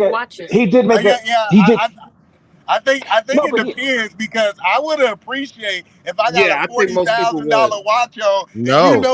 Don't mention no. Don't mention that. I don't know if he plotting on me. I just saw a movie where they were talking about the watch, and then he called his boy to set the dude up to get the watch. Don't talk about nothing I got. Yeah, nothing I got. None of that. I think that's a personal thing, but I think in my experience with it as well, if I complimented somebody, they usually appreciate it. Like, oh, thank you. I didn't know you even knew about these sneakers or my watch or whatever it is. If you knew about it and it was something that they enjoy, most of the times I think the person will engage and appreciate it, I think. I just thought it was unnecessary for the what the amount the bill was going to be, and the reputation of that establishment with other individuals of like-mindedness and certain things. You just don't. That was just like, I don't know whether that person was new or not, but you just don't do that. You don't do that. I think it depends. I think it depends on who you went to. Because if you was on a date with somebody for the first time and he was talking about your expensive wife, you like, yeah, I appreciate him. Like, so I think it all depends on who. I think he was trying to connect with you and what have you. But yes, he was. The thing is just like at a certain point you need to read the room. If you say if somebody say, "Hey, that's not watching," all you say is "thank you," and you kind of go back to what you're doing.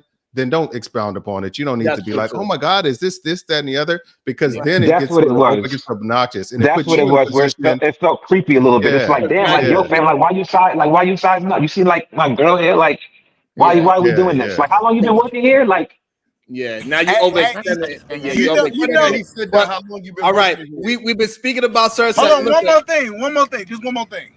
I think the best way for a waiter to get a tip is to interact with my kids. If my kids like you, I am tipping you. I appreciate you.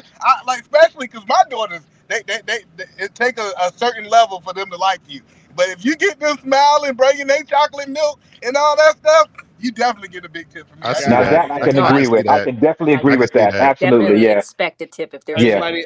That's what all the women do. They always go to the kid first. Whatever.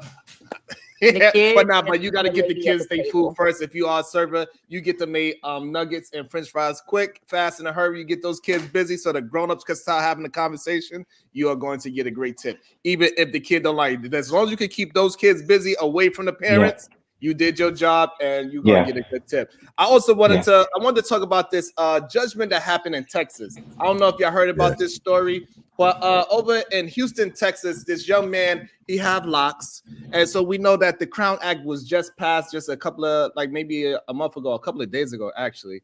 And so this young man, he got expelled from school because he have locks, even though the Crown Act just went into effect. And so the problem with it is that what is your thoughts, first of all, on you having your own hair? So the school policy says this. The school policy was implemented before the Crown Act. So the school policy is this, that you cannot have your hair, if you're a boy, no matter what your texture is, it cannot go past your eyebrow, it cannot touch your earlobe, or it cannot touch the collar of your shirt. That is the school's policy. So now, as we can see, his hair is definitely longer than his eyebrow, his earlobe, or most likely his collar. So now, do you agree with the judge saying that the school did not go against the Crown Act and they dismissed the case? So therefore, he has to find either a new school or he has to cut his hair. Do you think that he should be forced to cut his hair? Hell no. What are your thoughts? I No, feel the you judge just is go correct. somewhere else. Exactly. The judge was 100% Go somewhere correct. else. Yeah. So everybody agree with the judge? I'm surprised everybody agree with the judge. Nice don't look like he. Nice, you agree with the judge too? It's hard because I was in the judge for military. the same reason that Miss LA Project is saying about the restaurant. Like, I don't want to be where I'm not wanted. Damn.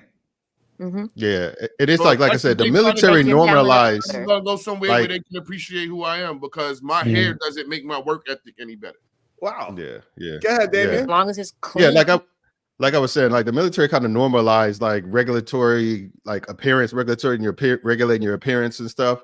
So it's just like it's kind of used to me, and it's just one of those things where if it was something that was enacted after this situation happened, where they just said, "Hey, we don't like that dude. Let's put a rule together where he can't have locks," then he's got a leg to stand on. But if it was kind of the thing, and you would choose to have your kid go to that school, you kind of got to abide by dress code, just like uniforms, just like no hats inside inside schools and stuff like that. You kind of got to know the game before you play it, so you're not trying to change the rules. In his defense, he's saying that his hair was put up in a bun, as you see. It was braided. Kids It's going to not school to touching learn. his eyebrow. Dreadlocks is so what is it? Such a violation that the kids should be expelled in a place of learning. It makes complete sense. I don't even know how that even begins the discussion as a law that you can be expelled because of your hairstyle. It's not like he has a fucking Ku Klux Klan or any swastika, none of that weird shit in his fucking head. He has dreadlocks. Like, how did you come to this conclusion that dreadlocks is an expellable offense? I don't think when they made this thing that people that doesn't make any sense. You know what? Hold on. They didn't make this for dreadlocks. I'm willing to bet this was probably happened in 60s, 70s where the white boys was coming with the long hair. That's what was happening, and we just get the blowback from it. Yeah, so are you assuming or do you know this? Because I went to Eagle Brook Academy in Deerfield, Massachusetts, where there was a student body of 380 students, and we had 8 black kids. And those policies were set before they even started allowing black kids in the schools. A lot of times, like a lot of them. I guess I'm torn between the two because I run a business and I understand bylaws. So the bylaws in my business is what kind of. Oh, he's talking. I thought you were talking. I'm sorry. Yeah, I said I understand bylaws. So bylaws say, for example, if a church have a bylaws that we don't marry people of the same sex, right? It's no law that can come and change their bylaws because that's part of how that company is running, right? So I understand from a legal point of view, we look at it from a legal point of view, if this was our bylaws and our regulations way before this law came into effect, you know what I'm saying? I can't force you to change your bylaws just because the world is changing. But on the flip side... That's not true. That's not true. That is true. So... If the law is changed, you're gonna have to. You got to go by the state. Like you do not. That's now, not if true. you want to, if you take it to a federal case, then that would be different. But if your state changes a law, you got to change. You got to change your laws. Yeah, what state is this happening in? It's happening in Texas. Texas. Oh, it's Texas. passed. So I mean, if it's passed, it started off in California, by the way. Yes, I see the list right here. I'm looking at it. But Texas is on that list. So if the Crown Act is passed, like in this, it looks like he's not wearing a uniform.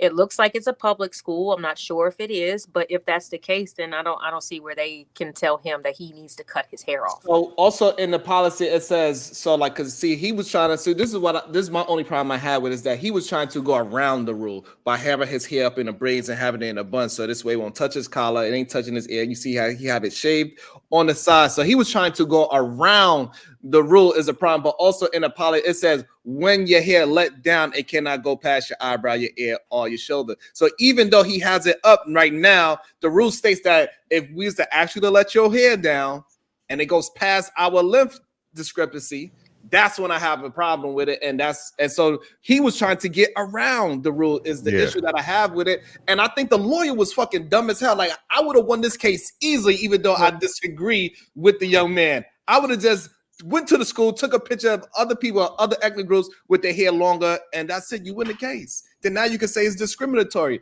But if you're not going to have other people of other races with their hair longer past their eyebrows, ears, and touching their collar, then you have no case. I don't understand why the lawyer was so dumb not to win this case. This is very funny. specific too.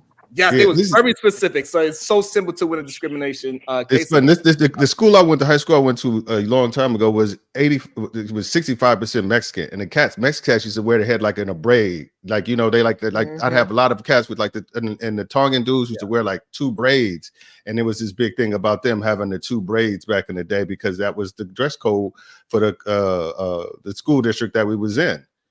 And and most of them, nobody made a super big deal about it where they have to go to court, but they knew that they were out of dress code. But so most of them either some of them cut them and a lot of them put them into like hats and stuff like that, or figure out a way to change it. But it's not necessarily. I don't want to make it seem like this guy was being singled out. It was something that was established prior to him joining the situation, joining the school. And I think you kind of just got to go with where you at. Dang. Right. Yeah, I think that's what they're trying to make it like he's being singled out. And I think it's really up to his parents before the kid enrolled in the school to know what the bylaws are of those schools, what the rules and regulations are, and discuss that with their sons. Like, hey, you know what? I know you want to grow your dreads, but unfortunately this school here has a policy, against your hair being so long. So it's either then you can give the kid the option. Obviously, he's not going to cut his hair, right? And then you, as a parent with foresight, you should automatically think in advance, like, okay, these are other schools here that will allow you to, to wear your hair the way that you want to be and be as free in your liberties as possible. Out of these schools, which one would you like to attend? And just go from there. Mm-hmm. Go ahead, Otis. I know you want to jump in on this topic. Yeah. Also, too, I'm going to try my best to articulate this because I followed this story. I followed it. If, first of all, his parents initiated and they claimed the Crown Act. So that was their defense. The Crown Act is a religious-based act to protect those who have on true religious grounds for you wearing your true crown or your hair based on religious purposes. Rastafarian, we all know that. I love to debate. I could easily take the defense side, the opposition side, which would be this. The bylaws that was founding and started. You knew that as a freshman. I'm pretty sure it's in the handbook. I'm pretty sure it's in the guidelines. You knew about the hair length. So since you knew that, you have to follow and abide by our guidelines, period. But since your parents chose to go federal with this Crown Act, now you have to prove that you were there on religious basis, and you prove that prior to you coming to that school, which I know for a fact they did not. You can go look at. So now my pushback by number one, looking at his freshman yearbook picture. Was his hair long then? If it was, he has a point. If his hair was within the requirements then, so therefore you opted to follow the guidelines. You can't choose at your convenience to use a religious-based Crown Act at your convenience when it's convenient for you. You have to be grounded in that since day one. And he, in my opinion, did not establish that as a freshman. That's why he lost that. And his parents used that as a defense. So that's why, in my opinion, just go to another school if you truly believe in that religious basis. Because that bylaws was already grounded and started there prior to you going to that establishment. That's how I'm trying my best to articulate that. Just by the law. So my pushback would be this. So now I'm on the other side. So we could just play on to the conversation. So my only problem was this. So how did he make it to his? How would he make it to his junior year and didn't get expelled? Why was he flying under the radar all these years, and then y'all waited until the Crown Act because he got expelled a day before the judgment actually passed and the Crown Act was put into effect. So therefore, if he was making it through all these years, the first 3 years of his schoolage, without being expelled, why did we wait until now? Who brought up the Crown Act? It's my understanding that the parents used it as a defense. After the Crown Act, to say he has his hair that long because of the Crown Act, because of his religion. They brought that up. I have the also Crown the Act. Crown Act is not based on religion. The Crown not. Act is based on your just how your hair grows out your head. It's not a natural religion. characteristics. You cannot be discriminated I can read because it. you have nappier hair and you wear locks. That's what it was based on. It was based on actually for a workforce, and now the schools adopted that same Crown Act. So it was really based on people get discriminated in the corporate world because people that have locks, they kind of get discriminated against because, it said it's not business attire look or whatever. And so that's what the Crown Act was based on. So who's using it as a defense? So the parents, so they use that as a defense, saying that, hey, my son should not get discriminated. He should not get expelled from school because he have long locks, because this is a part of our culture. So that's what the Crown Act is supposed to protect, is that this is a natural thing that is a part of our culture. So now we have to say that, yes, we know that our culture as African ancestors, we do wear locks. We do have dreadlocks. That's what we have. And so, and as long as it's neat and he's not having it wild, he should be able to wear his hair without being discriminated against. Right. And I just want to read it really she fast. has it right there. I would like her to read it, please. Go ahead, LA Project, please. Thank you. All right. So the law specifically prohibits the enforcement of any grooming or dress code policies that will disproportionately affect people of color, and adds natural hair as a protected characteristic associated with race as a protected class. This includes bans on certain styles like afros, braids, twists, cornrows, and dreadlocks. The consequences of breaking this law, like similar in New Jersey, are outlined in the existing law against discrimination. So at this point, it's not just about our culture, because we're still kind of honestly figuring that out. It's about our natural characteristics. Our hair naturally grows a certain way. Like, I come from a small town, and that's one of the reasons why I moved my kids to Atlanta, because I didn't want them to be so isolated and feel like because they were, quote unquote other, that something was wrong with them. Because those, the white kids can have colors in their hair and everything else, but as soon as a little black girl comes with braids with beads, that's called distracting. That's kind of nuts to me. When a little, white girl can have, pink and blue in her hair, as a elementary school kid, but the elementary school black child can't have braids and beads, because it's more conducive to the, just the daily routine. The mom doesn't have to do the hair all the time. It's clean, it's upkept. So I don't understand really what the problem is. If that's how it naturally grows to your head, out of your head, it's just like saying, okay, well, we might as well make sure it's straightened then, just to make sure that everybody's just the same. Because as soon as we do what naturally we do, it's called distracting. It's a great point. I also want to welcome. I'm glad she was able to read that, because I wasn't 100% familiar, and Otis almost had me believing it was a religious-based thing. Thank you for correcting me on that. Yeah, I was just about yeah. And I think I also want to say that's the importance of not stopping somebody when they talk. Let them get their full thought and let the other person get their full thought, so we can have full understanding. It's very important to not just stop somebody because they have misinformation. We can always correct it. We have time. Let us just build on the conversation. So I appreciate y'all for allowing the beautiful build. Thank you. That was awesome. And thank you for correcting me on that. I also want to welcome Taz Exclusives into the conversation. What's your thoughts, Taz? Taz. Taz, what's up? He might not be ready, but yeah. So that's my thing. So I think that they chose the wrong way to, because the school policy was made it clear. So I actually agreed with the judge, because according to the school policy, the judge was right for ruling against the young man, because the school policy said when let down. So no matter how much you protect it and you put it up in a knot and your hair's not actually flowing down, the policy clearly says when let down, it cannot be past a certain length. And his hair, clearly, if you let it down, we can all see it, that it would be past a certain length. So that's where I think he lost the argument. But when they take it to a federal level, he will win the case, because it's only a state law. So if he take it to the federal level, and then now we got to change the whole conversation back to yes, he be able to wear. So it's so interesting to have these two different situations, right? So on the state level, I agree with the judge. But we go to the federal level, I would have to agree with the young man. So I think it's interesting. So people can usually do that. But let's see what the news said about it. Exactly here, saying that the district's policy, that being Barber Hill District outside of Houston, does not prohibit nor does it discriminate against male students who wear braids, locks, or twists, adding the Crown Act does not render unlawful those portions of Barber Hill's dress code.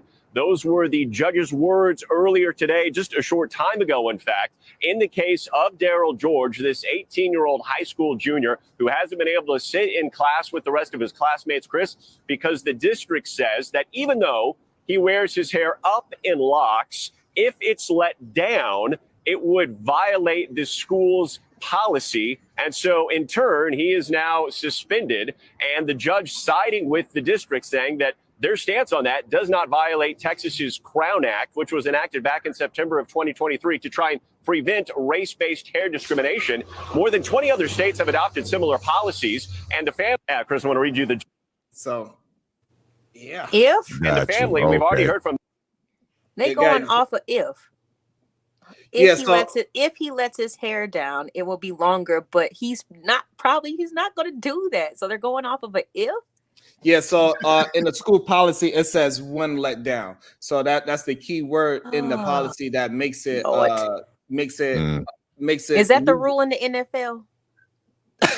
No, in the NFL, if you have hair, you can get tackled by your hair. That's the rule in the NFL. Yeah, it becomes a part of your body. Yeah. They don't have to cut but what I'm saying, but that's what the school policy says. It says when let down. So it doesn't matter if you have it up and it's always neat like that. If there's an action to let it down, and if it's longer than said length, then you should get expelled. That is according to that school's policy. Now, on the parent side, like we all agree, like, hey, if your policy is going against our rules and our principles as parents, I'm just not taking my kid to that school.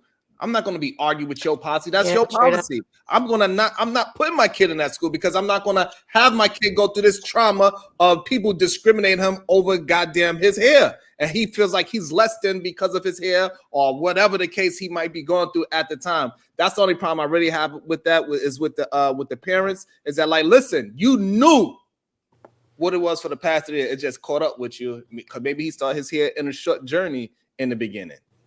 So would he have to would they have to move or get zoned, rezoned or something? So right now they put him in a school where he's in detention pretty much. But I'm just saying, so you're saying people even in a certain area, range, to go to this school, you got to have your hair, if you live in this, yes.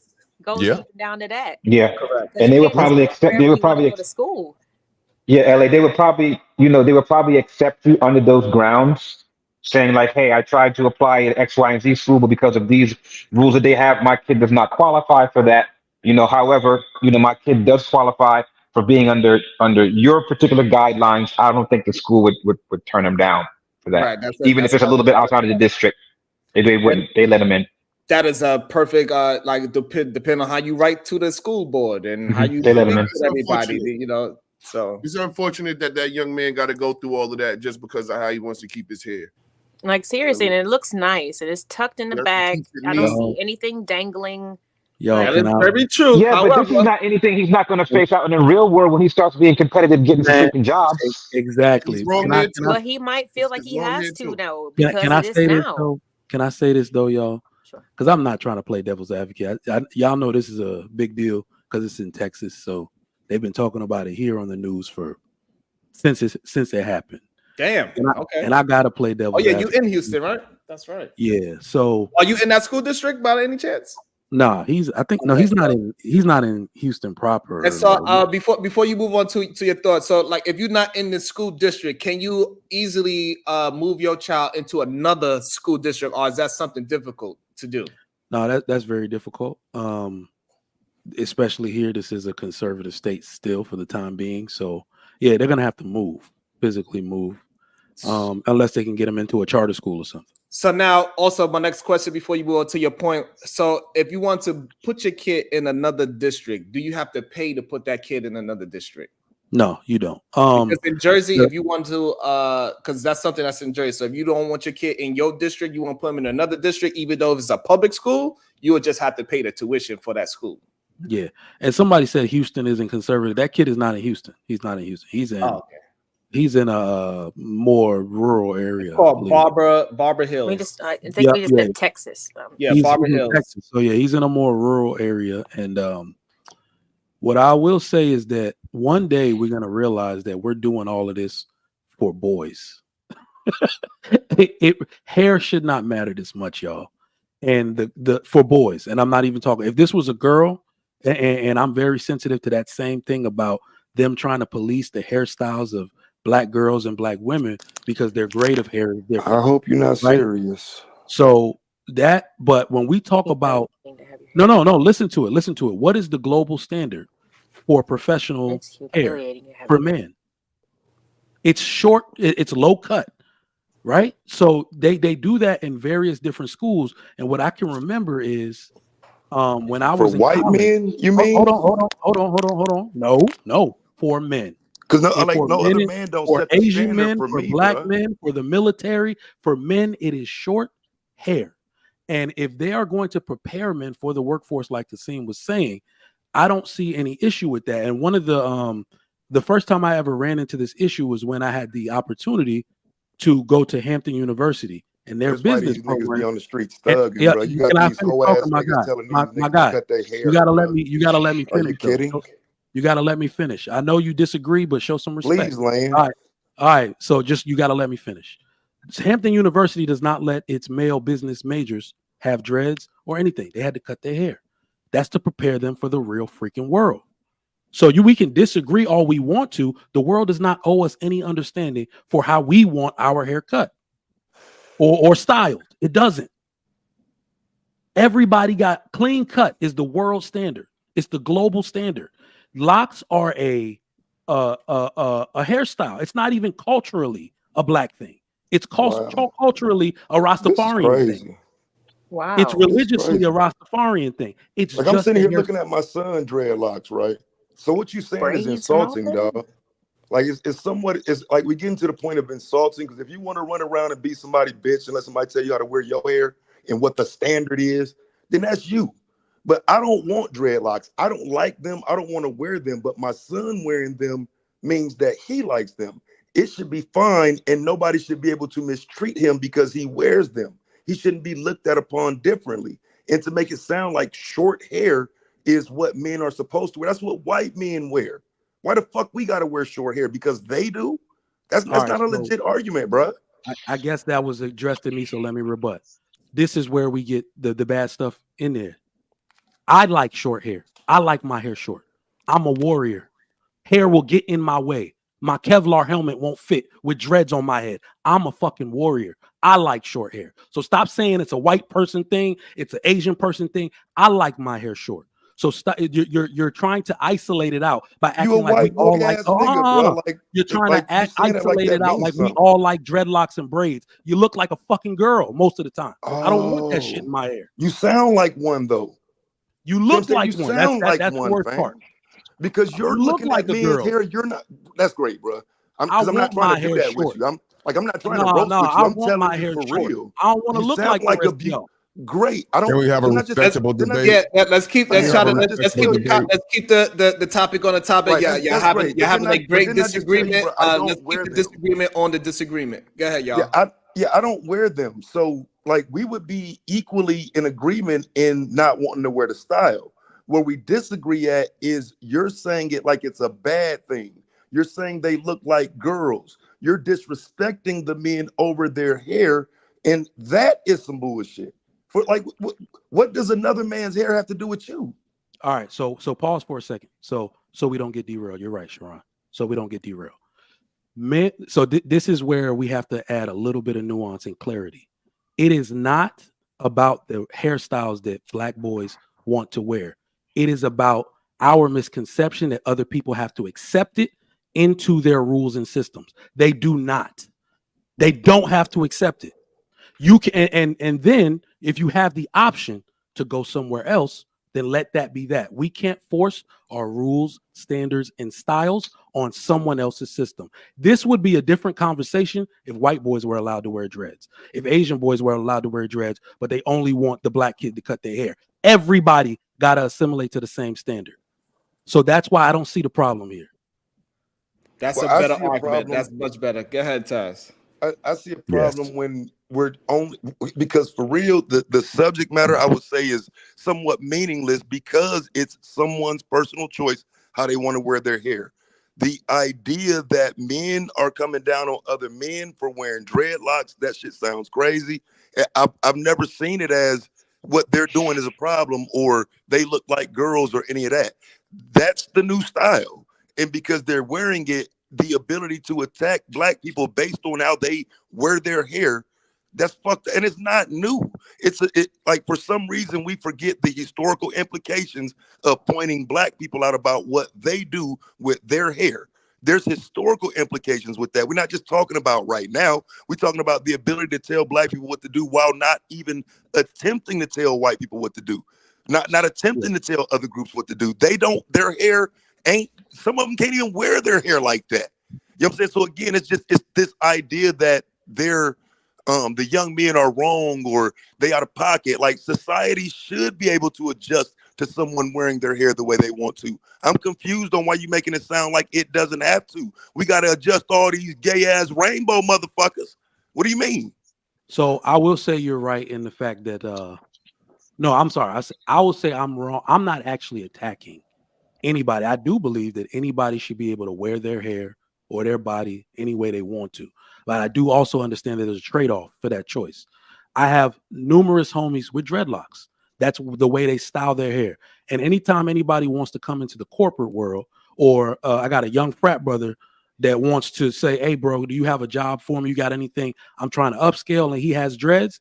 The first thing I will tell him is, hey, bro, if you're not going to consider cutting your hair, you might have a hard time, because that is a reality in the corporate world. But my homeboys that are truck drivers that own their own businesses, they could do whatever the hell they want to. All right. So you will have to adjust to come into certain industries. You will have to adjust. It's the rules of the industry. It's unfair if everybody else doesn't have to, and they're making you as a black man do it. But it's just the name of the game. If everybody has to do a low hair standard or a style fade type standard, right? We do it if we join the military, right? So we understand that some places have certain standards. That's all. Yes, even the Yankees have a standard when it comes to their hair and their facial hair. It has to be clean shaven, has to be a certain length. So there are major sports organizations that have that same standard when it comes to your appearance, because your appearance represents the brand, and that's very, and the reputation. So that's high up on the list. But it shouldn't be. That's the problem. And how do we stop them from feeling that way? Like, if we just bow down to them, how do we stop? Because the reality is, whether you cut your hair or not, if you're qualified to do the job, that doesn't affect how you do the job. Like, we got to stop making them feel like they're right just because. And all these people y'all talking about are white people who feel like a certain look represents how we move. Nah, like it's not really correct. Because there are pieces of shit with short hair, and there are many people with long hair that work hard. And have a great. I don't mean to cut you off, bro. I just want us to stop. We can have this discussion. The perception. Yeah. Nice. We can have this discussion without mentioning white people at all. No, we can't. Hold on, Taz. If you go to an African company that wheels industrial cement into their corporate entity, they want the man clean cut and clean shaven. It's just the way the world works in that sense. Listen, this is what I think it is. It's when you have a organized structure, people want a uniform worn. If you leave it open to nuance, some people might come in clean cut, other dudes might come in looking like a caveman. You have to implement a standard that you want to showcase your brand to the world. Men, traditionally, the reason why men will assimilate to this is because we don't give a fuck about hair that much. Traditionally, we don't. I don't give a damn about my hair that much. I don't. Yeah, So I don't see bro. I don't know. I got you, LA. I got you. Barbershops have been around in the black community for over a century. How do we not care about our hair? Niggas running around with braids, waves, all these different hairstyles that men have worn over the years. You trying to sell me that men don't care about their hair? For real? So I think you took what I said out of context. I'm not. We care flat about tops, all that shit, bro. We care about looking good. What I mean is that if I'm being told that in the military I have to wear a fade, or I have to, my corners and the back of my head has to be tapered, but I like wearing a full Caesar, I'm not gonna be like, nah, man, take me to captain's mask, bro. I ain't wearing no damn fade or no. This is why the white man keep coming into play, bro. Because every time you try to tell me like your understanding, it go back to what some white man dictates for you to be the understanding, bro. You're not telling me shit that don't include some white man's structure. So if you got to take your ass to some white man building, you got to take your ass to some white man's position. You got to be up underneath some white man, and he gets to tell you what to do. Okay, I understand that. You his bitch. But when we talking to these young men who ain't the white man's bitch, your argument ain't gonna work, nigga. These young men ain't trying to hear that weak ass argument about their hair. They can wear their hair how they want to, and if society has such an issue with their hair, then they need to go and contest that shit. They need to fight to be able to wear their hair the way the fuck they want to. I don't get you, bruh. This shit is weird. All right, that's dope. That's dope. So two points. There's 2 points. We live in America. There are white people here. Okay, and whenever I make a point, it's to what everybody can understand. We don't live in Africa. We don't live in a place where there's just one predominant culture. There are multiple cultures here. Everything we talk about is going to include black men, white men, Asian men, Hispanic men, etc. All right. So we can stop with the attacks. We can stop with it. The part that I don't understand. No. Hold on. White people are over 70%. When you say that is a large majority, I let you talk uninterrupted. You ain't got what I'm saying is you can do whatever the fuck you want to do. If you going into somebody else's job, because you probably work a job, you have the right to say, I ain't doing that shit. I fucking quit. But they don't have to change their standards for you. If my own business that I have today, where I hire instructors, if I am putting on a symposium, if I am putting on a lecture, and I'm getting to pick the people, I'm telling the motherfuckers how they should dress, business casual, clean cut, and clean shaven. And that's the way I want my brand represented. This ain't got shit to do with white people. I'm an elitist. I want my people looking like they got some goddamn sense, not coming in with their beards, wild hair showing and shit. This is not a white thing. I also want to work in. I want to work in one of the beautiful flight attendants of the channel, LA Project. Please allow her to get some space to get her voice in as well, because we build this plane as we fly. So yes, she is a beautiful flight attendant. Go ahead, LA Project. I also want to get Otis in there as well. Yeah, I like that. Okay, like that? Yeah. No, that's what I was gonna say. I'm just like, okay, with the booming of all these beards, I was like, how is clean shaven? What are you talking about? Like, how would that be if the standard was for every man to come with cut their beards off? You know what I mean? Or whatever. Like, it has, where does it stop? I don't understand. There's still not really like a reason why. I mean, maybe that's just like your vision of what it should be, and that's perfectly fine. But at the same time, like, when it comes to the facial hair and all that, because that's definitely a trend. I see. No. I see the beards. I mean, they come definitely down to almost to their shirts. Yeah, they're huge. So I mean, but when it comes to showing diversity and representation, of course, a nice, clean, dreadlock man with maybe braided to the back, but he has a high position that makes the company look good. But there's other reasons that people get discriminated against, when it comes to corporate, but I kind of feel where Taz is coming from, because it's all kind of going back to like the whole white standard, like my mom worked with a very, very intelligent, he was a commissioner for the IRS, but he, was from deep South Louisiana and had this really deep accent, and they leaned on each other because of the different things that they had to go through because of that. And I want to get Otis in there, and I want to get Kasim, somebody that is also well versed in the corporate world as well, so he can give us some great insight on this. So we go Otis and we go Kasim. Let's go. I love this build. Okay. This is a great build right here. I'm going to definitely keep it short. I'm going to try to land the plane real quick. I definitely feel what Trigger Man was saying, and I definitely feel what Taz was saying. I definitely want to gear this statement towards Taz. I understand your plight, and I get it. My response to that, to help you out, would be this. My question would be at the same time, within that particular school district, I'm gonna tie it into that, to the story. I'm pretty sure there's a school board, and I'm pretty sure there's some type of election what's going on. I guarantee you, I can almost guarantee you that we, when I say we of color, we're not on that school board where we can make up and govern the bylaws to change that hair policy. I got to always bring it home. This country is based on black and white laws, bylaws, codes, statutes. That's the way it is. In order to tell somebody to kiss your ass, you got to do that in black and white, in their legalese, by being on their school board. The most smallest political standard there is a PTA and school board, and that's where it starts. So if we as a people don't like their hair policy and their bylaws, we got to start on the school board. Unfortunately, a lot of people don't want to hear that, but that's where it starts, right there. Other than that, I don't like abiding by anyone's rule. I'm going to go somewhere else if I really believe in that.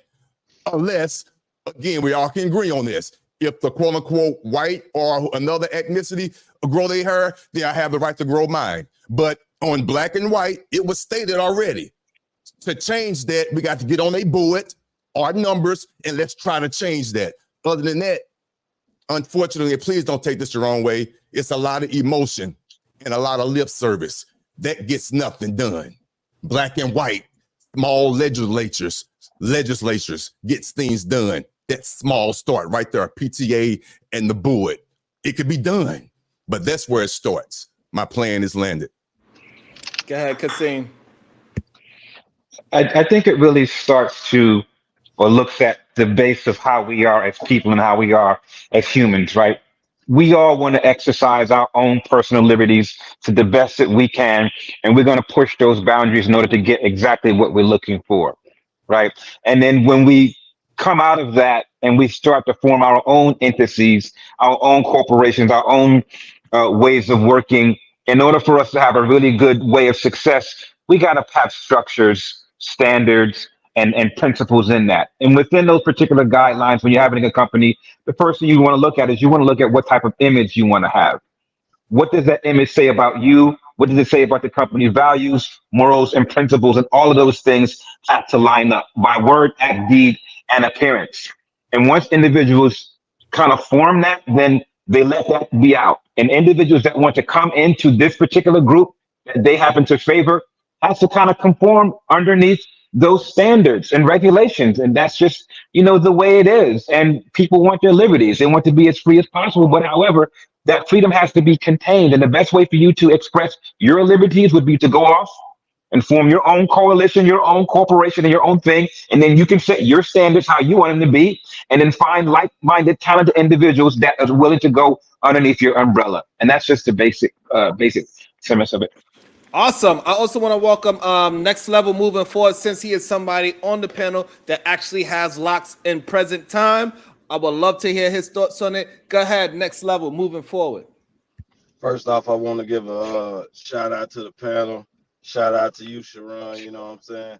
But I want to, if Trigger Mike's still here, I want to say he kind of being a bit disingenuous, if you ask me, because if his hair is the appearance of his profile picture, that's not a clean-cut image. That wasn't accepted years ago, like in the corporate world. I think we're living more in a, I hate to use this word, quote unquote, woke society, to where like tattoos are being more accepted, like all different hairstyles and everything. But it, to the case in point where we were speaking on, if establishments or schools or corporations have things established already, like rules, I mean, you got to follow those rules. But at the end of the day, I don't think anybody should be discredited about their hair, though. I mean, That's just my opinion though.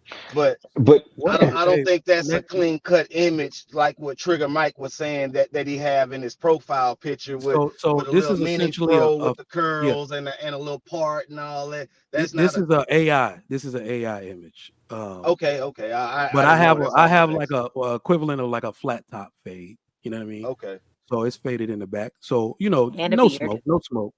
Yeah, no smoke. But let me give some light to what LA said because, and a little bit to what Otis said because I got to run out real quick. Black men should actually grow beards. That's something that we've had to fight for in the military, the way they have to give us no shave shits. You got to be fucking kidding me, bro. All right, man. You got to show some respect, bro. You got to show some respect. Nigga, fuck you. You All don't right. respect niggas with dreads. All right. Just show some respect. So, because what we realize is shaving for black men is actually unhealthy. If you shave too low, your hair will curl back into itself because we have a different grade of hair. So, keeping a very lined beard is healthy for black men's skin. Black men should not be shaving with straight razors every day like any other man on earth does. It's unhealthy for your skin. All right. So that is one thing that I would love to see in corporations where black men are the head. You're saying stop making people shave. Stop making black men shave their beard. It's not good for their skin. All right. So that is something that we could, like Otis said, bring that awareness into the school board, letting them know our grade of hair is different, getting people to shed that, give the education on why black people's hair needs to be treated a little bit different than everybody else. And that's just one example. So black men growing beards is actually better for their skin. And I will give credence to what LA Project said about that, but I'm out, y'all. So look, just before, well, you can go. Listen, man. Hey, I appreciate one of the biggest issues that we have right now. Young niggas don't respect older niggas, right? And there's no way to bridge that gap if you got a bunch of hoe ass niggas that won't stand for them. These young niggas see y'all. Like you telling these young niggas to cut their hair to be a bitch like you, bruh. A bitch with money. When we gonna correct yourself. I'm a rich can bitch. They shine, bruh? I'm a rich bitch. First off, I don't give a fuck about your money, nigga. I ain't no motherfucker. You think I'm a woman or some shit? You want to get robbed, nigga? You're a black nigga. All you care about is money.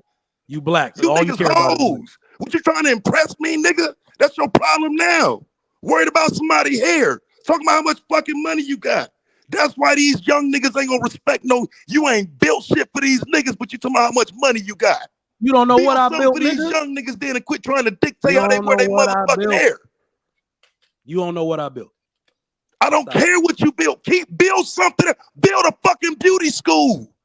So that way you can quit whining about what black boys doing with their hair, nigga. Otherwise, you just some corporate nigga that go and do what the white man tell you and then bring your weak ass out here and think you can tell these young niggas some shit. They'll never respect a nigga like you, bruh. They already do. How? Where? Okay. Niggas don't respect me. Black people respect me. I bet you that's true.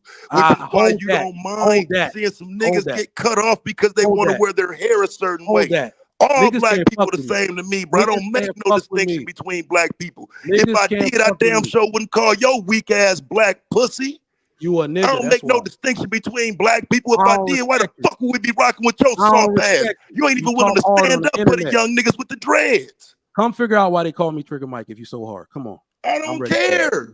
You care. I mean, what's wrong with you niggas? I ain't interested in you, bro. I'm interested in your argument, but fuck you too. Come figure out why they call me Trigger Mike. Holla at me. You niggas weird, bro. Holla at me. I'm out. Let's stick to the topic and the argument. Let's not this nigga make said it past come find that. out why they call him Trigger Mike. Like niggas, like niggas don't die with the shit on them, man. Shut your pussy ass the fuck up, nigga. You act like you locked up for doing a nigga some shit. All right. Trigger practice, Mike. Nigga, you be in the motherfucking practice, nigga, shooting at a target, nigga. Ain't no motherfucking target, nigga. Come find me, Trigger Mike. Other than that, shut the fuck up, nigga. All right. That fake ass tough guy shit, nigga. He left. Sheesh. Oh man. Come and find me. This is why they call me Trigger Mike. The fuck? Nah, bro, for real though, man. Who gonna stand up for these young niggas? Because these young niggas keep hearing black men stand down. It ain't like the generations of the past where you seen niggas stand up and stand for something. All we hear now is assimilate, be good, don't be a bad black man, be a good boy. That's all niggas hear now. So at some point, these young niggas ain't gonna never respect us because all we tell them to do is kiss ass and bow down. I'm not saying you gotta be no criminal, no bad guy, no none of that shit. But goddamn, niggas can't even wear their hair. Like, and then you mean to tell me you ain't willing to stand with them niggas? Come on, bro, that's weak. That's weak as fuck. Especially when they I make also want to bring in another beautiful flight attendant into the conversation. The beautiful and always articulate PH Diva. Good morning, y'all. Good morning. Good morning. Good morning.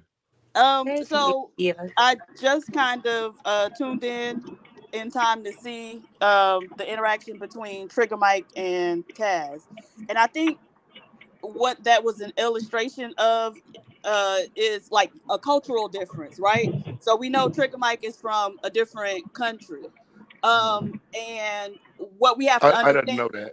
Oh I'm yeah, sorry, Diva. How you doing? I didn't know that. Well, his parents are from Nigeria. And so we have to understand that there's a very different mindset, right? So there's a culture of acquiescence, right?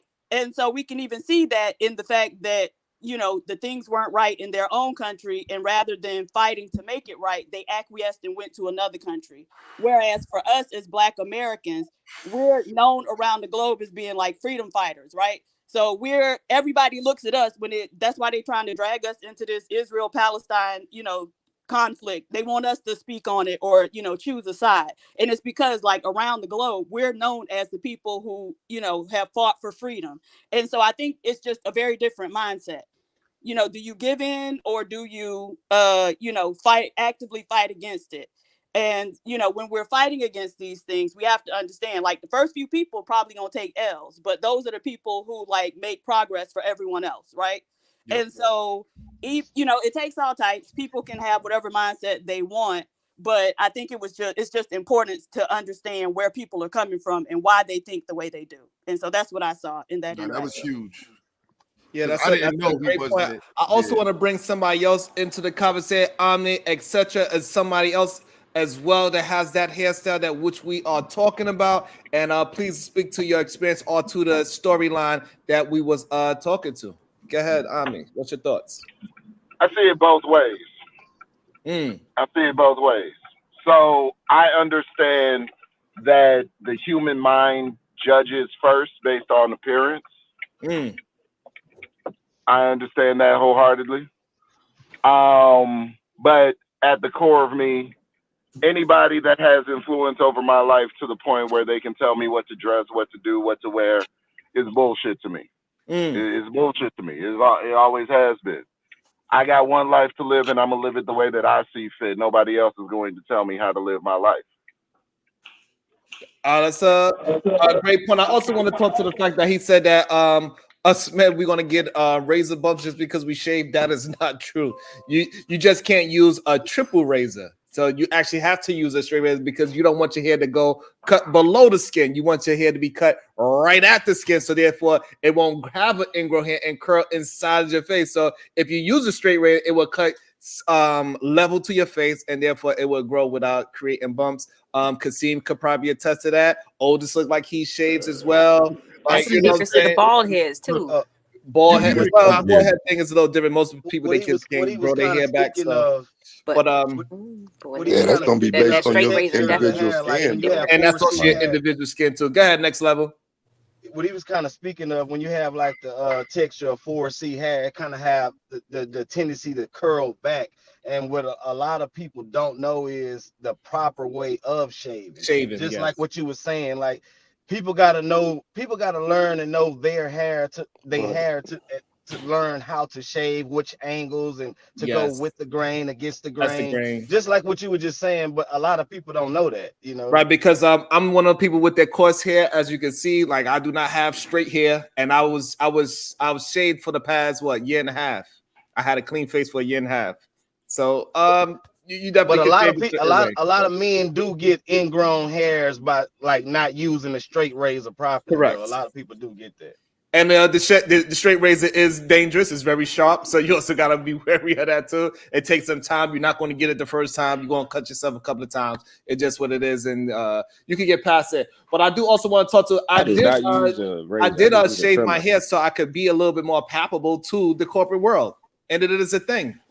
We do intimidate by the way how we look and talk and dress. It's bad enough that I was I'm very straightforward the way how I speak. But you ain't shitting on nobody for not doing it, Sharon. That's where the issue comes in. That's where the issue comes. I don't take issue with men how they wear their hair, bro. But I think if you're gonna start talking down on black men for how they wear their hair, that's too much, bro. I mean, god damn, bro. Nick can't even wear his hair. And most of the time, I think we talk about the youngsters. You know what I'm saying? Because I get it. You know what I'm saying? The little Chief Keef niggas and what they be doing and shit. But I just don't like that judgmental shit. My son don't do none of that shit, bro. He like the style, bro. And a lot of young people wearing that style now. So if anything, we should be pushing for the corporate world to accept that the same way they accept fucking grown men wearing lipstick in the building now. It was a time when that wasn't cool. But niggas don't want to stand for shit. And that's my issue, bro. That's it. I wasn't trying to start shit. I think that is a great point that we stand together more and say, however, we also got to have people that are on that side, because I had locks at one point as well. I don't believe I got treated differently because I had locks. I don't believe so. Nobody, I don't have no proof that they did it, right? I can't say, hey, when I had my locks, this person treated me like this, and versus when I cut my hair and was clean shaven, that they treated me like this. I have no proof of it. However, we have to get together and have all the men that's like Kasim, right? That has that same temperament, but he has locks, to be out in the forefront. Those are got to be the men that is pushing it and saying like, no, our hair do not determine our style. Yes, we have Chief Keefs, but also we have me. My name is Preston, and I have locks, and I don't do the same thing as what Chief Keef does. So my hair cannot determine what you are going to decide if I'm good for your culture or not. You got to go by the individual, because there's other individuals that are white that have tattoos, they in biking gangs, and they got other ones that are cops. So we got to go by the individual, and we got to turn it into an individual. But we need those men that are moving in a certain direction. All these good men that are considered good, whatever that perception is, to be in the forefront of the argument. Can I pose a question real quick? Yes, you could pose a question, and Kasim, you are on mute. Why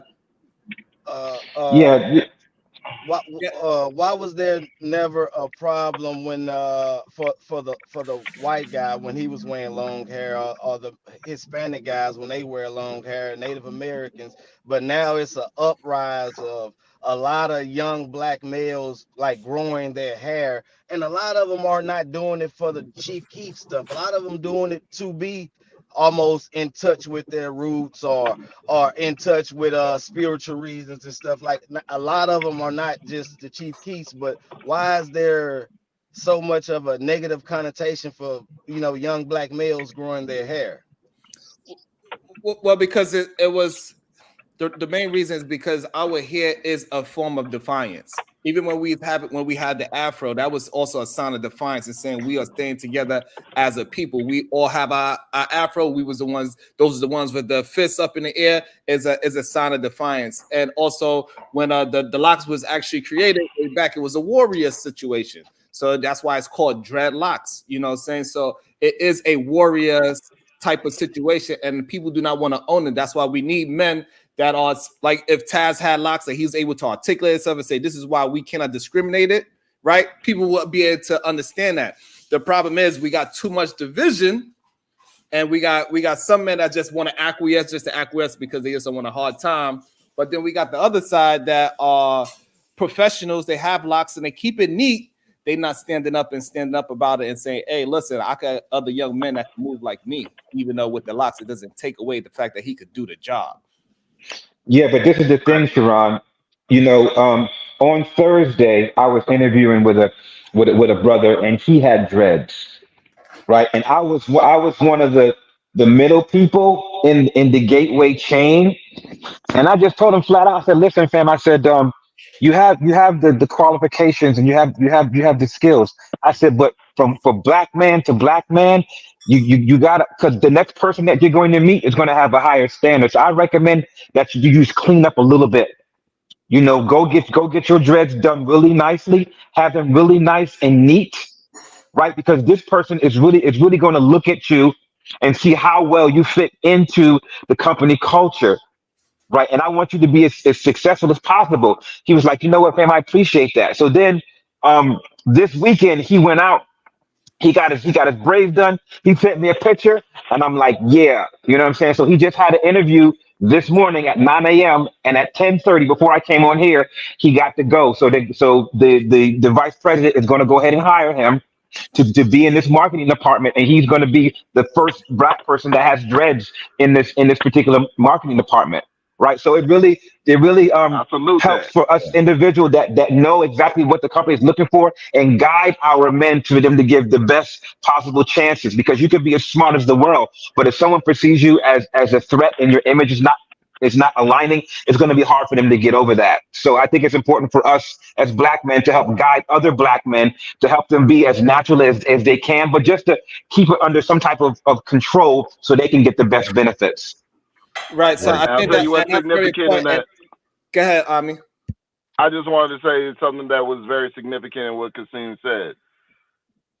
He gave the young man advice, in effect becoming a mentor to that young man about his appearance.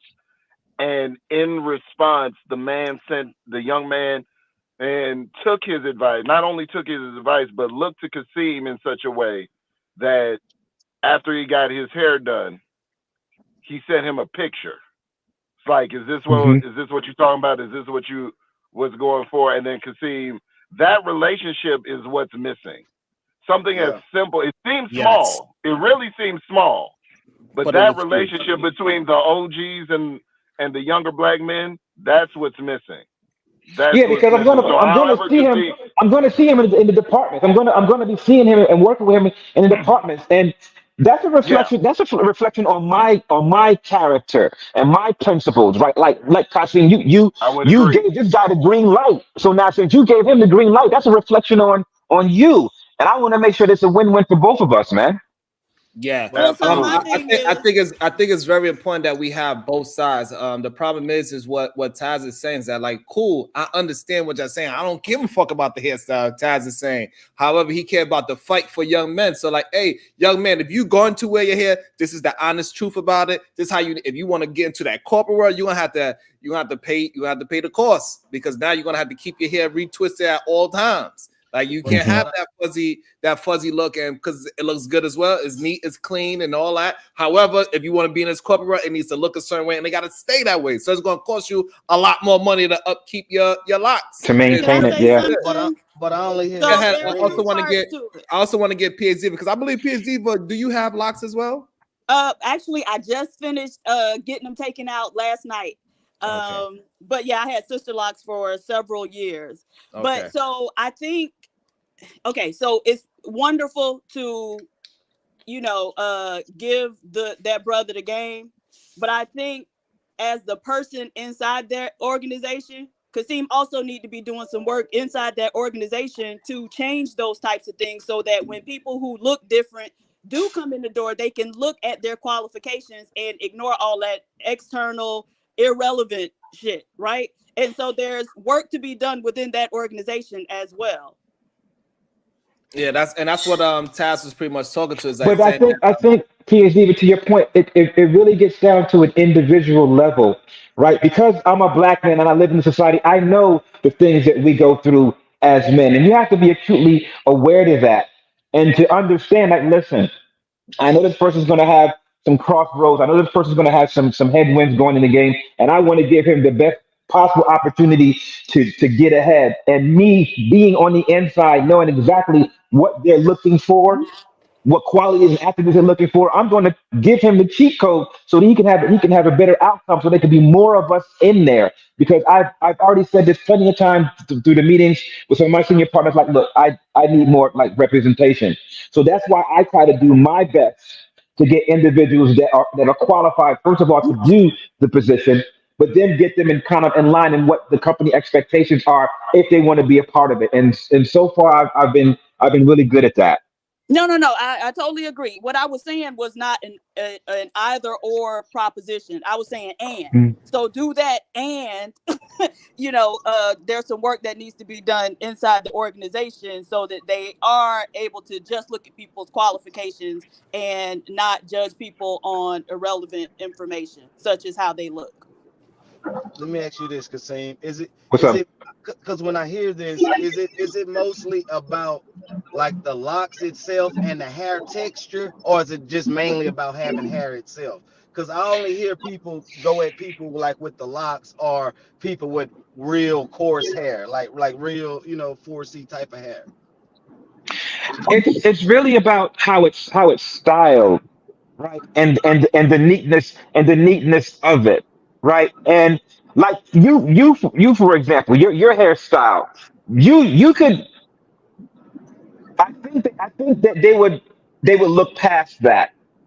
Right, but you really have no. But again, they would look past. But you really have to know what you're talking about, right? Because image it does matter. It is a reflection on the company's values and things like that, and they know the clients that they're going to be dealing with, right? And they know the mindset of those clients, so they don't want to put you in front of someone who's a client that's not going to be feeling you and not taking you seriously.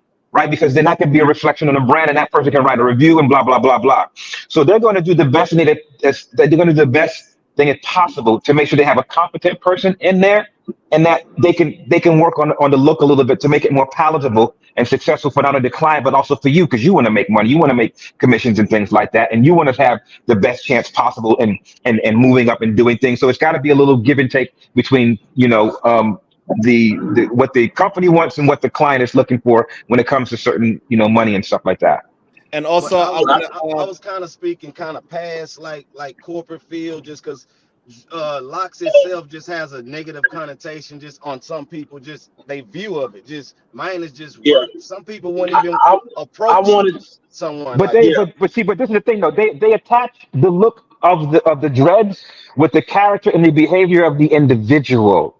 That's where the main thing. That's where the main clause kind of go up. Like, yes, you can have a big persona, but if your demeanor, your deportment is otherwise, you're going to be more acceptable to that. So it's the same thing with like hoodies, right? And things like that. People don't like people wearing hoodies because they associate a certain characteristic based upon what they've experienced and what correlates to that hoodie, right? So I think that can be mitigated by just making sure you're the best person that you can be. Making sure that you're respectful to individuals, your demeanor is open and approachable, and we can slowly break down that wall of stereotypes. And I also want to get Trigger Mike in, and then after that, I want to read the super chats. Go ahead, Trigger Mike.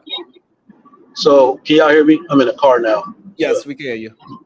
All right, so I wanted to add to what somebody was saying when they said it's the look, and it feels like it's dreads and braids. And what I realized is while H. Diva was talking, it's because people don't understand. When we say that the other people have to do the work to understand, I don't think they want to understand. Because, like, let's use education, higher education, as an example. Like, what's his name? Damn, bro was talking about earlier. Even if I did have a full-on blown-out fro, I can thank Dr. Cornel West and Neil deGrasse Tyson as intellectuals in academics for allowing me to wear a fro. Nobody's going to trip over that fro in academics because the smartest people in the building were black and they had fros. But people don't want to do the work to understand dreads and braids. And that's the problem. I understand it. I look at black men with dreads all day long, and I do not think they're hood niggas. I don't think anything, but the biases of other people. And the question I want to pose to the panel is, do you think most people conform? Because what I think most people are doing is, can you change the world's prejudice about you before their prejudice affects you? And I think that's why most people conform to what the world is asking for. Even though you want to change that shit, that prejudice will probably affect you before you can change it. So that's I yield the floor. Go ahead. I think it just takes time. Like it's just what like Piers even said. The people that's going to stand up for it, they're going to get the brunt. They're going to get their ass whooped. They're going to get their ass kicked. But later on down the line, if we fight hard enough and say no, you need to keep it to the individual. That yes, we can absolutely do it. And I think Nice want to jump in there. I just want to read. I want to get into the super.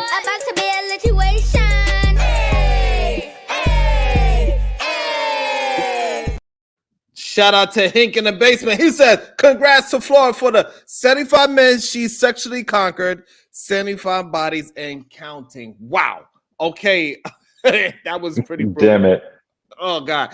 Brownsville, New York. Samson had locks, which it gave him power. Yeshua had locks also. The idea that locks aren't clean cut is absolutely a discriminatory practice based upon the European white male power structure. Ooh, that hurts. Shout out to the super mayor. Locks were a spiritual as well visual representation of defiance to colonizers. Rastafarians were beaten, jailed, and involuntarily had their locks out. So it gets a little deeper than just Chief Keef and Thugs, right? So, Sinster, what YouTube community guidelines did I break to get timed out since 7? That's why I stopped coming before. God damn it. No timing out people just for voicing their opinions. Please don't voice, we over here, we like to have people's difference of opinion. Go ahead, Nice. I just wanted to say to Trigger Mike, I hear what you're saying now, and I hear you saying you got people around you with dreads and you don't look at them no type of way, but you was just calling it feminine. So it's hard for me to believe that. And the problem is when people that look like us talk down and talk negative about the dreads, it gives the white people that don't like it confirmation. It make them feel validated about the way they think. All right, so I can get somebody educated and well accomplished at a high level with dreads because we're tearing them down just as fast as the white people tearing them down. Damn. Understood. Can I respond to that? Especially when you say they like when you comparing them to girls and stuff. That's out of line, like right there. But then say he don't look at them no differently. So hold on. Let me respond to that. So when I said I don't look at them no differently, I meant as a threat. I'm talking about crime and the way the world looks at black men as dangerous because they have a certain hairstyle. The reason why I said I used the feminine, I think I even said I was wrong for that. I shouldn't have judged. But what I do think the cultural black American long hair thing came from, I used to find it weird when I was in high school and middle school and high school that so many boys were sitting in between women's legs to get their hair done. I do think that is a byproduct of single motherhood. I do think that's a byproduct. Boys in Compton have barrettes in their hair, bro. I do think that's where that shit comes from. So I'm standing on that. No, that's not where it comes from. Nigga, what? So there for a very long time in weird. Black American culture, like where a lot of cultures will cut a boy's hair at one. In our culture, we didn't do that. We would braid their hair and they grew it out until they was old enough to they themselves say, I want my haircut. Right. And so, no, it doesn't come from fatherless homes and, it's not feminine or anything like that. It's just a part of our culture, which differs from your culture. PhD, but that's not what I'm talking about. I'm talking about the styling of boys' hair, not the growing out of boys' hair. Those are two different things. They would get them braided. I just said, like cornrows. Men have always worn cornrows. No, what men? Black men have not always worn cornrows. Yes, they have. Yes, they have. I need it. Historically, you talking about from 1900s and all that shit? You talk about historically black men wore braids? It's the reason why, it's the reason why they called it cornrows in the first place. Right. Yeah. Because the farmers of that time, they was getting their hair like the corn. The cornrow. That's where it gets the name from. If you want to get deep in history, But here's the thing. Here's the thing that people also miss as well. Like, why nobody say anything about the Vikings? Why nobody say nothing about the Vikings braiding their hair? They are big on braiding hair. They have long hair and it gets braided. They even braid their damn beard. I'm about to say they even braid their beard. So why we only acting like because we have long? Even though when I did have my locks, I did get upset at myself one time when I did like this. I was like, the hell? I was like, did I just do that? I was mad at myself for doing that. However, braids been a part of males cultures for many of years. A lot of fighters, because I know Trick Mike also said with the helmet thing. A lot of those Vikings, they had helmets, and guess what? They braided their hair. It was a sign of being a warrior a lot of the times. Most of the warriors had long hair and had their hairs braids. Samoans been braiding their hair for years. Like, I mean, so you know the feminine part is crazy. Even Yeah, though can I jump in there, Sharon? it is wild to say it though. Go ahead. Yeah, like I see, like this is a very nuanced conversation and very nuanced topic, because I really feel what Taz was saying about, you know, standing up for young brothers trying to be able to wear the hair they want. But I also understand what Trigger Mike was saying, because if you take that route, you need to understand what comes with that. Once you walk out of your community, it's a different world out there that Black people aren't running. So you need to know that there's going to be certain times. So let me finish. There's going to be certain times that you will have to show a higher level of exceptionalism. You have to show that somebody may look at you for that and say, okay, I've already pegged this person, and you're going to have a harder time trying to figure out how to overcome that initial roadblock that may keep you from going someplace. That's all I'm saying, especially if it's a standard where that's outside of the norm of the place where you're trying to go. If you're trying to go into an office building that, like, you get a job as an accountant, as an whatever, and it's an office building where everybody is white, they're going to peg you. So you're going to have to show you're going to have to show exceptionalism just to get the same level of respect off of that, because of you walking in with a bias against you.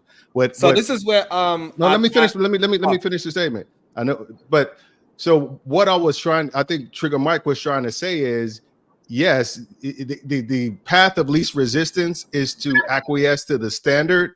But if you choose to stand on principle and know this is a part of my culture, this is a part of my hand, you need to know that you're going to be facing some degree of bias in some point if you're going to be dealing with people outside of the community who understands the relevance of locks and braids and stuff like that.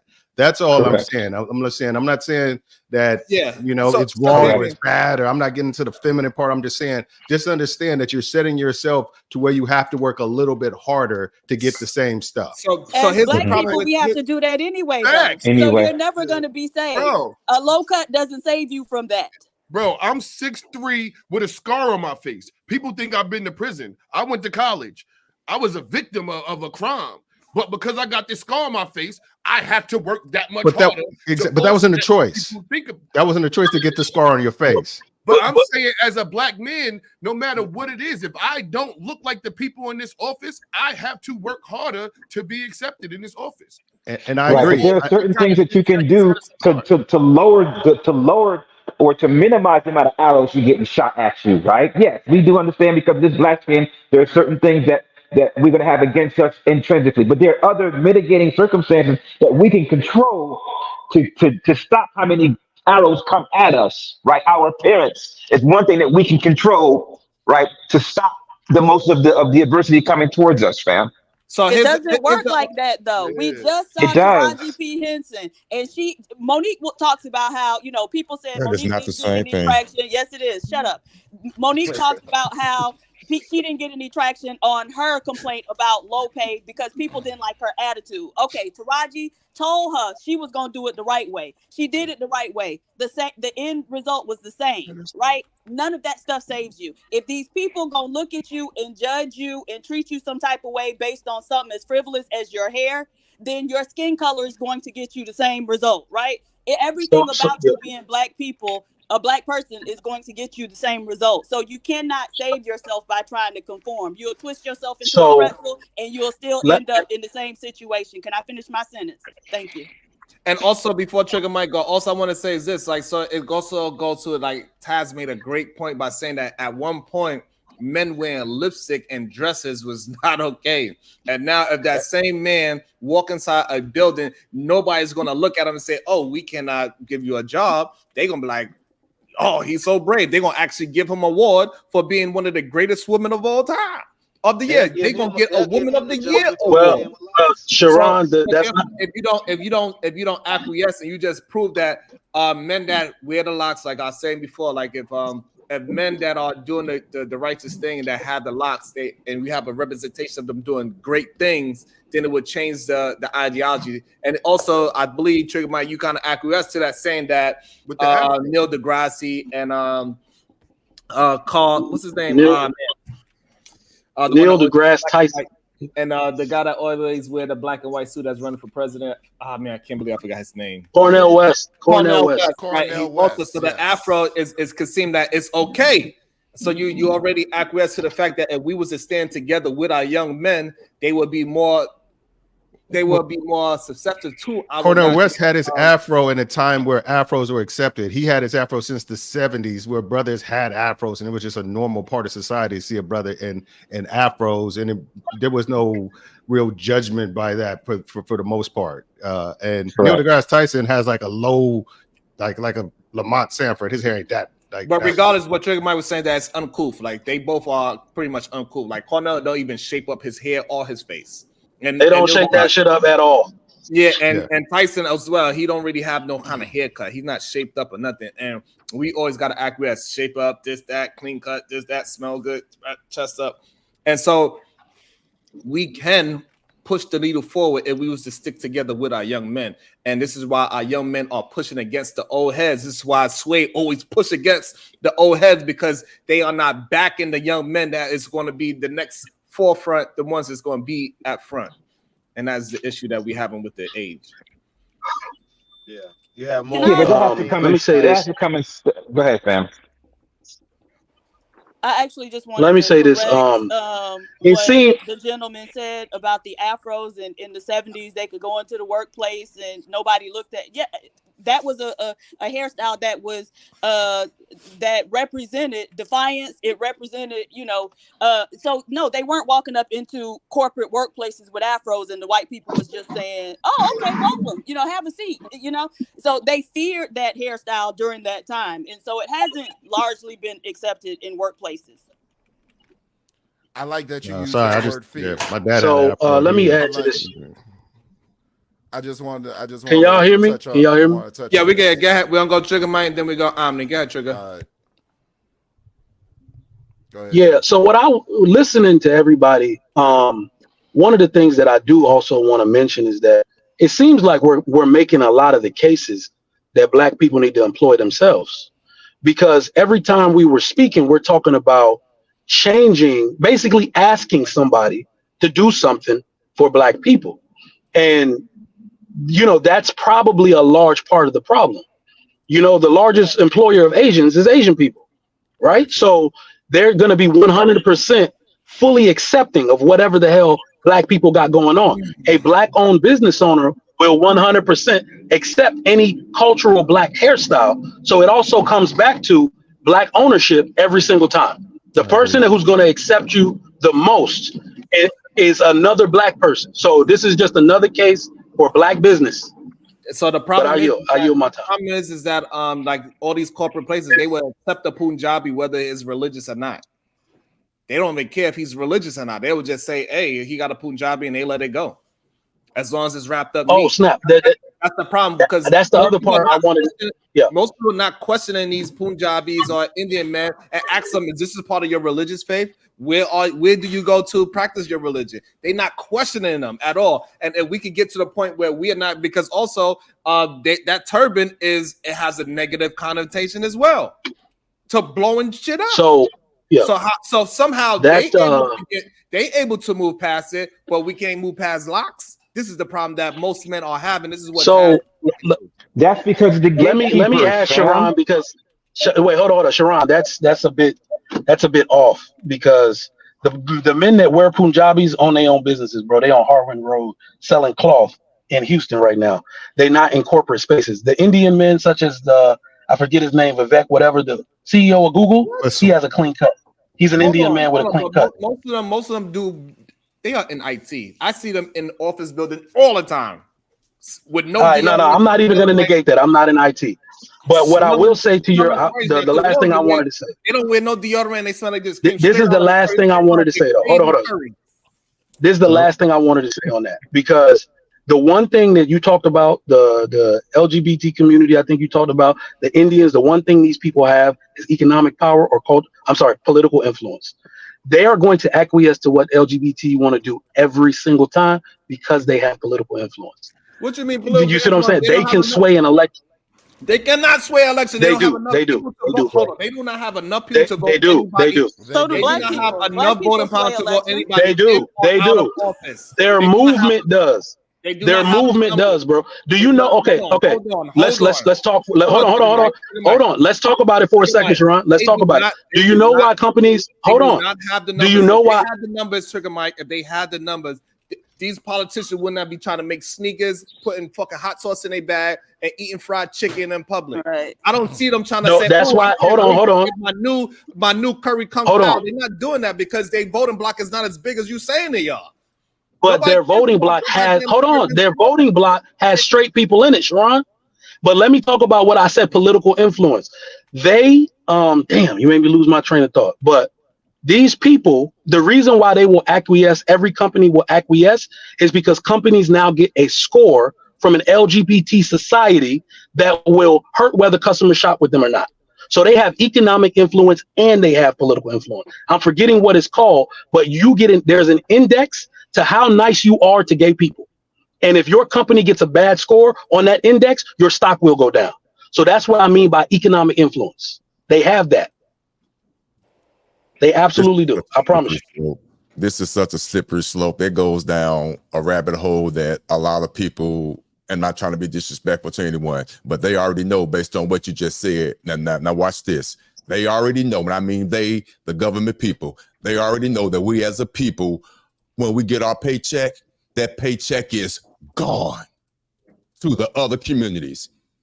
Everybody else, they keep their money, they circulate about 7 to 20 times within their own community, then it goes outside their community. So that's where that pool comes from.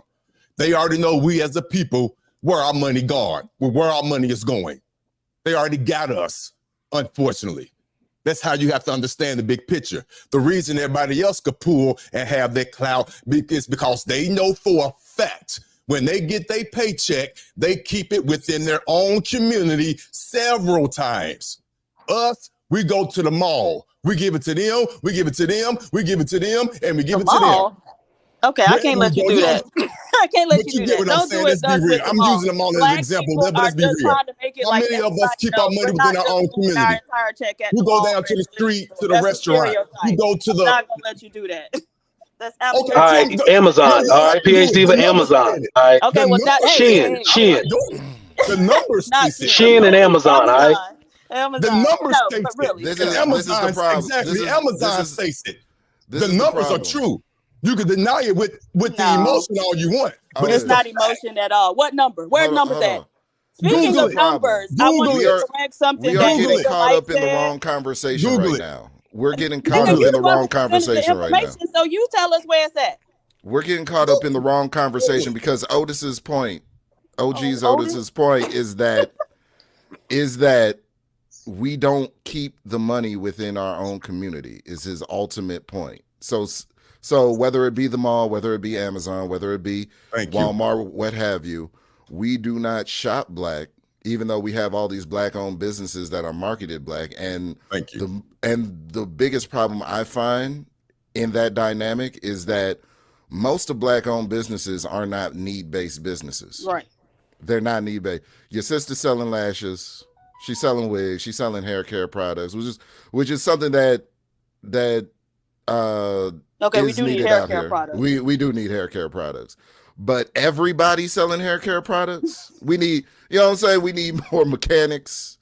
This is what the Jewish community does, and I hate to bring them up, but this is what they do. They even have it ingrained in their religion that a father, by the time the boy reaches a certain age, the father must teach his son a trade.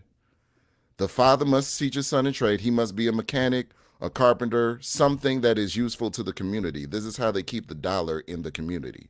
So if Larry is a mechanic and Joseph is a carpenter and Phil does masonry work and Kyle does plumbing, then we have everything that we need within the community. And we go to the community first instead of going to external sources for our services and our needs. That's the time that Black people need to be on. See, here's the problem with that. Like, I think it sounds great. It does. It really do. However, that is just not a part of how we move as human beings, as Black folks. Well, that's why I said that's how we should be. It's never happened that's how that we way. should be. No, but it's not, because it's never been that way. Not what you cannot. Yes, go it has, Sharon. It used to No, be. it has not. Yes, it has. Yes, it has. We've always been autonomous. That's how come When we have were so in many segregation, we depended on That's each why other we have so far many more. different skin On each colors. other. That's why we have so many different skin colors. That's why we have so many different hairstyles. This is why we have so many different thought ideologies. Why we have different religions. We create all these individual things because we are our own human beings. We do not just acquiesce just because our brother next down the street does plumbing. We don't give a fuck about him plumbing, and we never It's did. not acquiescing. We always did our own thing. That's why you have locks and I don't. That's why I have a full beard and Nice doesn't. Because if we was to go by the way how you explaining it, then we all need to be like, just like we gotta either have to agree on trigger mic or Taz. We either gonna have all locks or we all gonna have all short haircut, and we are never going to agree on one hairstyle. Because That's not what I'm saying. I'm not saying. The problem is that community that you are talking about, they wear the same outfit. All of them, they all have the same outfit from birth to growing up. Every last one of them. The women can't even wear pants. They can't even wear pants. It's not allowed. I was working in a school when I was building up these people that you're talking about. I was building a school. They all look the same. Every last one of them. It depends. Every last one of them. And If so they're we Hasidic, are not but- willing to be that monolithic. We are not willing to do that at all. But they aren't a monolith, right? Because you have the Hasidic ones who will dress up like that, or the Orthodox ones who will dress up in a certain way. But then you have a lot of those people.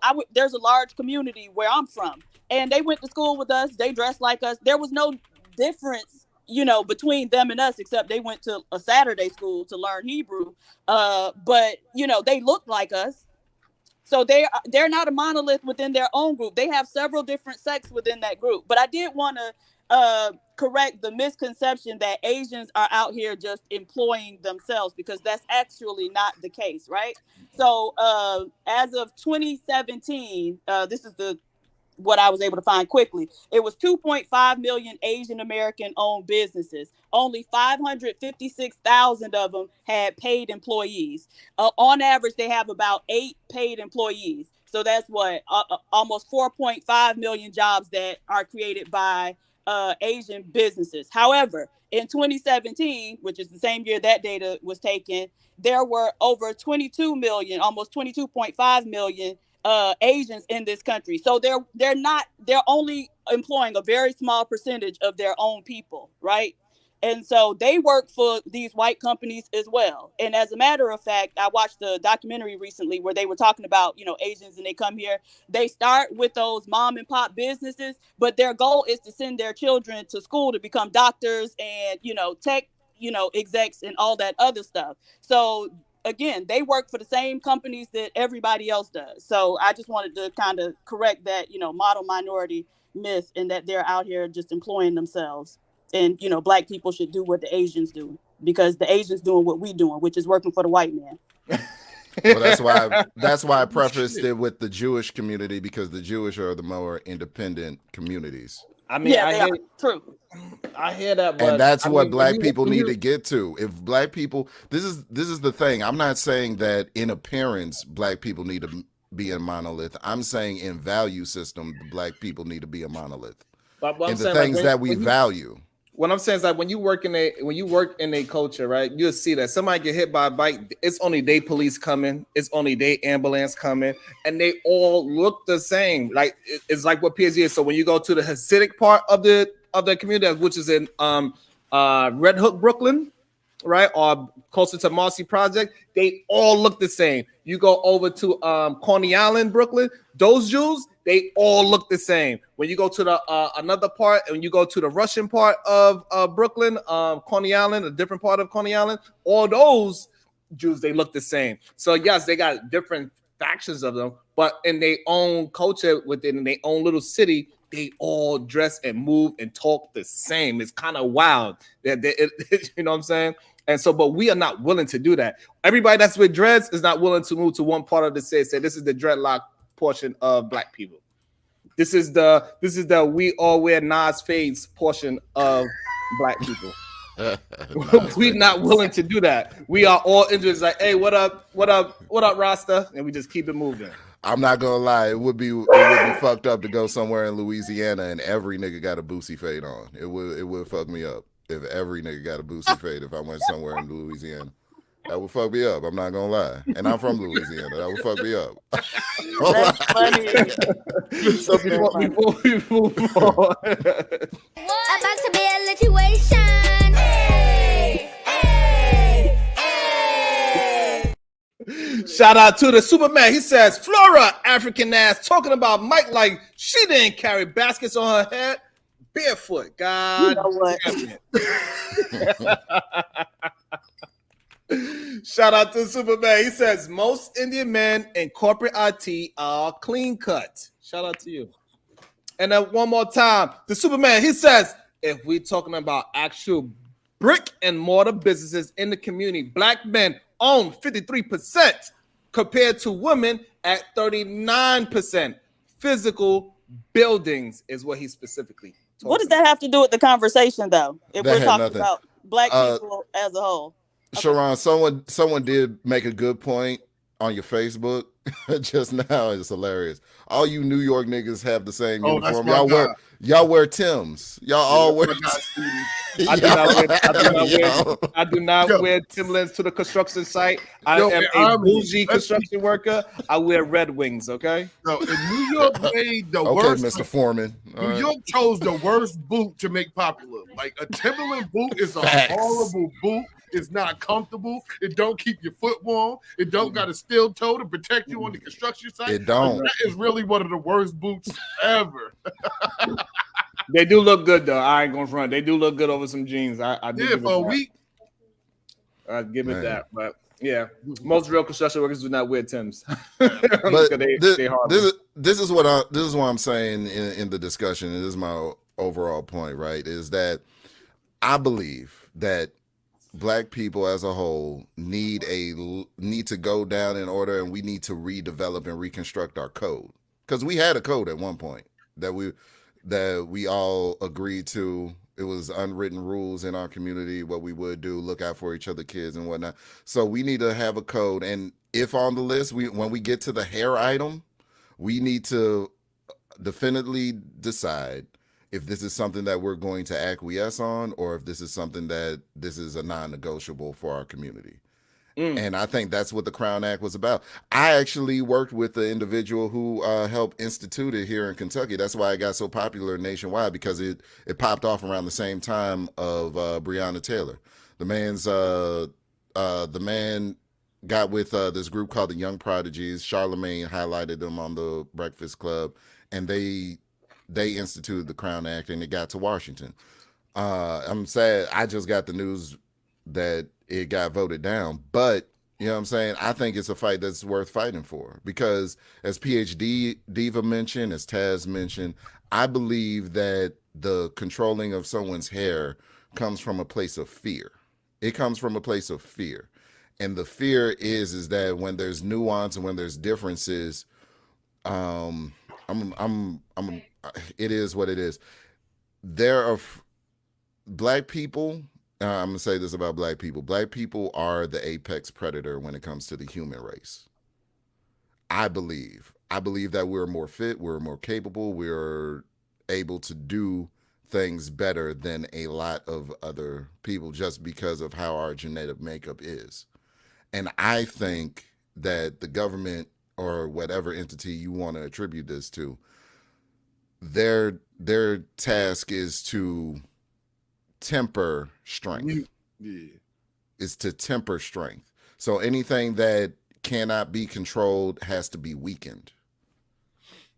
Understand what I'm saying? And that's why you want to start with the hair, because again, as I said earlier, the psychological implications of our appearance, what people think of you based on your appearance. This hair is rough, okay? This hair is rough. It's strong. I can't break it by pulling it apart. Caucasian hair is weak. It's brittle. It's fragile. I don't even, there's this comedian, right? And they say that But white what if they people have locks? that Wouldn't it be, if they had locks, when they could say the same thing, that it's they soft and have brittle to but put. together? Do you know how much effort white people have to go through in order to get locks? They never get locks. They just mat their hair together. Yeah, they mat their hair. They put dog shit or whatever the fuck in their hair. It never looks right. If y'all, we also need y'all to band together, just like Omni's locks, and hit the like button together. God damn it, shit! We gotta. It's a shame that I gotta beg y'all for likes and shares. Like, we over here having a productive build about how we could strengthen our image, and y'all don't want to hit the like button. That's wild, crazy to me. Let's get together. Can we at least get together and say, hey, what other side of the coin? Because both sides of the coin was argued today. Just hit the like button that you appreciate productive builds. Like, can we at least get on that page? Because if we can't even get on the page on likes, we can't even get to 100 likes. How the hell are we going to get together on what kind of texture here that we want to present together as a whole? This is crazy. This is insane. Let's get together. Get the likes up. It's not that hard of a deal. It doesn't matter what side. It doesn't matter if you're playing for the other side or not. You've been here for over 20 minutes. Hit the like button. Even if you are a hater, you hate my fucking guts, and you hate the fact that we are still having productive builds and we are moving forward. Even then, hit the dislike button. It doesn't matter. And for all the people that are here rocking out with us and being productive, tip any one of your hosts that you are watching this show on. We're not even asking for much. Thank you. Appreciate that. Crowdfund this thing. Send dollar bills. Shout out to everybody that did support. We appreciate every last one of you. It is an awesome thing. All 5 people watching me, please hit the like button. Thank you. All 5. I appreciate it. Absolutely. For real. I'll take all them. Every person. Thank you. Absolutely. Yeah, come on. It's for real. I salute every person. When I be having 3 people streams, I salute everybody in the chat, everybody. Because, you know what I'm saying? I think that's what people really don't like. I hear all of this, just to touch on what Sharon's talking about now. This is away from the main topic, but just to touch on it. I hear too many creators talking about, oh, this one got 15 people watching him. He talking to 15 people. Oh, he talking to 20 people.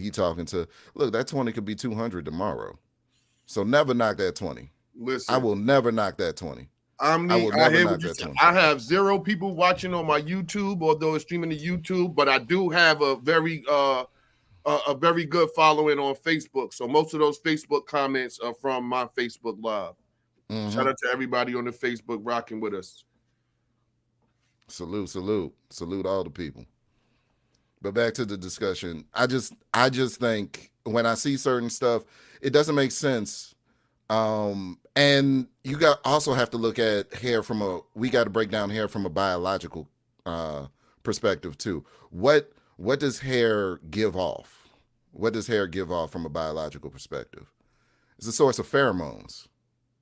So there's also the implication that women are more attracted to dudes with long hair. Some women like clean cut dudes, but a lot of women that I've come to find out since I got locks, which is why I'm not going to cut them off, is a lot of women nowadays love dudes with long hair. They they want you to pull on their shit. They want to pull on my shit. I'm like, girl, you better calm that the fuck down.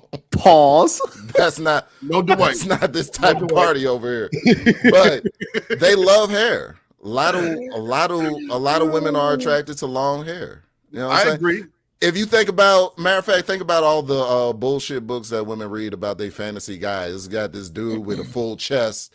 He's out here. He's reading poetry under the moonlight. He's a fisherman and a carpenter, and he's a swordsman, and he's got a long flowing hair. Like Jesus, You know what I'm saying? Like even Jesus Christ rocking full length of hair. Like why are we trying to keep black men from doing I that? have no idea, but I also want to shout out to About to be a situation.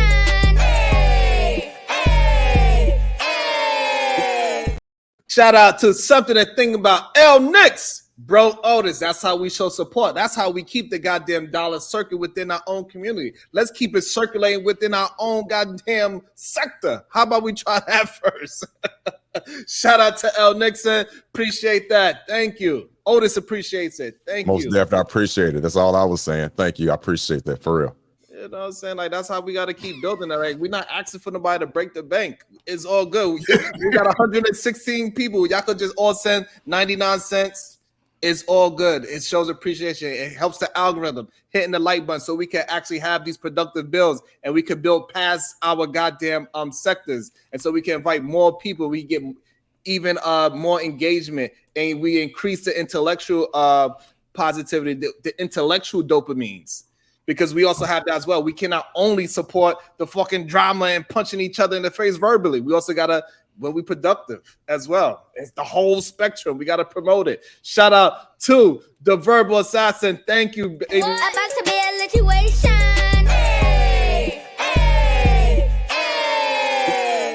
I really appreciate that, Verbal Assassin, because she is somebody that's very critical of me as well. She holds me down and she also lets me know when I'm fucking up. She holds me accountable on both sides of the fence. So I really appreciate Verbal Assassin. Wrong.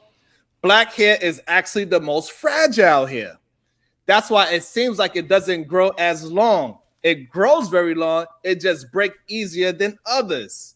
We have to be very gentle with our hair. So what she's talking about is that because if we don't keep it moisturized and all those things, our hair is very easy to snap and break. It's very easy for that to happen. So it is a lot of protection that we have to do with our hair. A lot of the African cultures with the ladies that have the seriously long hair, they got to keep that thing so moisturized and protected at all times. That's how they get it to actually be long, because once they let it out, that air hits it, it dries it out, and it breaks. That's why our hair doesn't generally grow long without locks, because the locks help the conditioning of the hair. So that is another way of what she means by the I normally grow my hair in the wintertime where I could just put a hat on. That way I'm not always combing and brushing it, because all of that breaks it off. So I kind of grow it in the season where I could just leave it alone.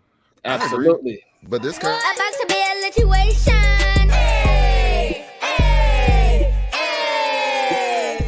Shout out to something to think about. L Nix, he said, let's circulate it. Let's get the money circulating, just like your blood. That is fucking awesome. Let's keep on creating it. Let's keep on building it. That is fucking great. We love that. That energy is going to be reciprocated. That is a beautiful thing. Thank you, L Nix. Appreciate you. That's an awesome thing. Most definitely. Man. I love them purple super chats. They look so sexy. Yo, one thing, one of my homegirls, she mentioned it in the comments, but we didn't really touch on it. We didn't touch on when there was a time when we got punished like that in front of everybody. They would take us and cut our hair off in front of everybody as a punishment. Absolutely. It goes back to what Omni was talking about, how Absolutely. that was their way to try to mute that strength. Absolutely. They did it to the Japanese too, like when they caught samurais back in the day. When they caught the Cut that samurais back in the ponytail day, because they can't even go back cut home. the ponytail off. Yeah. Hair has always been a sign of strength. That's what I'm saying. So to conform, that Taz sort of has a point. When you conform to a look in order to get a certain position, it kind of says to that company, okay, I own this person now. To a certain degree. And also, we need to stop with the rhetoric, the remedial rhetoric that is a such thing as good hair. Ain't no such thing. It's good as long as it's coming out your goddamn head. That's good hair. Nah, like, I'm not gonna here be getting up and robbing people at night. Some people.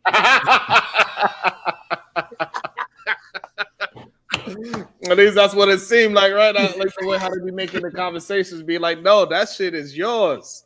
It's awesome. You just gotta take care of it. You gotta have some coof to it. You gotta make sure you maintain it. You can't just allow it to be buck wild. It's just like the grass in the front of your yard.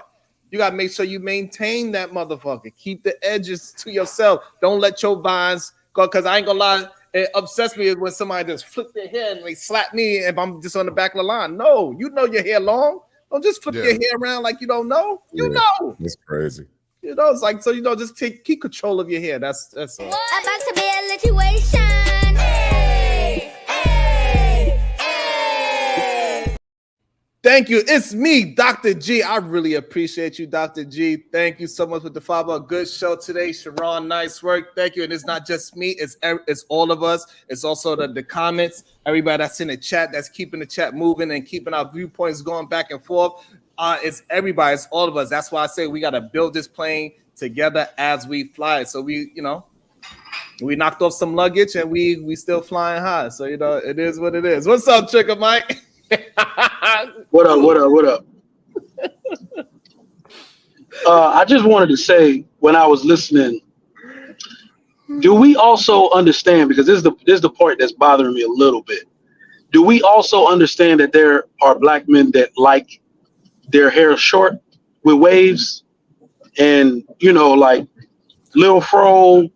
They're like, the reason, let me explain. The reason I don't want dreads, I never wanted them, is because I've seen old heads who kept them and their hairlines receded, right? So there are very logical reasons as to why men wouldn't want those hairstyles too, right? Like, not about an act of defiance or nothing like that, because that's the part that really gets me. Like, me watching it, like, I wanted braids because it was cool at one point, right? So I get that when you're young, but as an adult, I weighed the options like, hey, this shit look really cool, but these niggas' hairlines be going back with them goddamn dreads.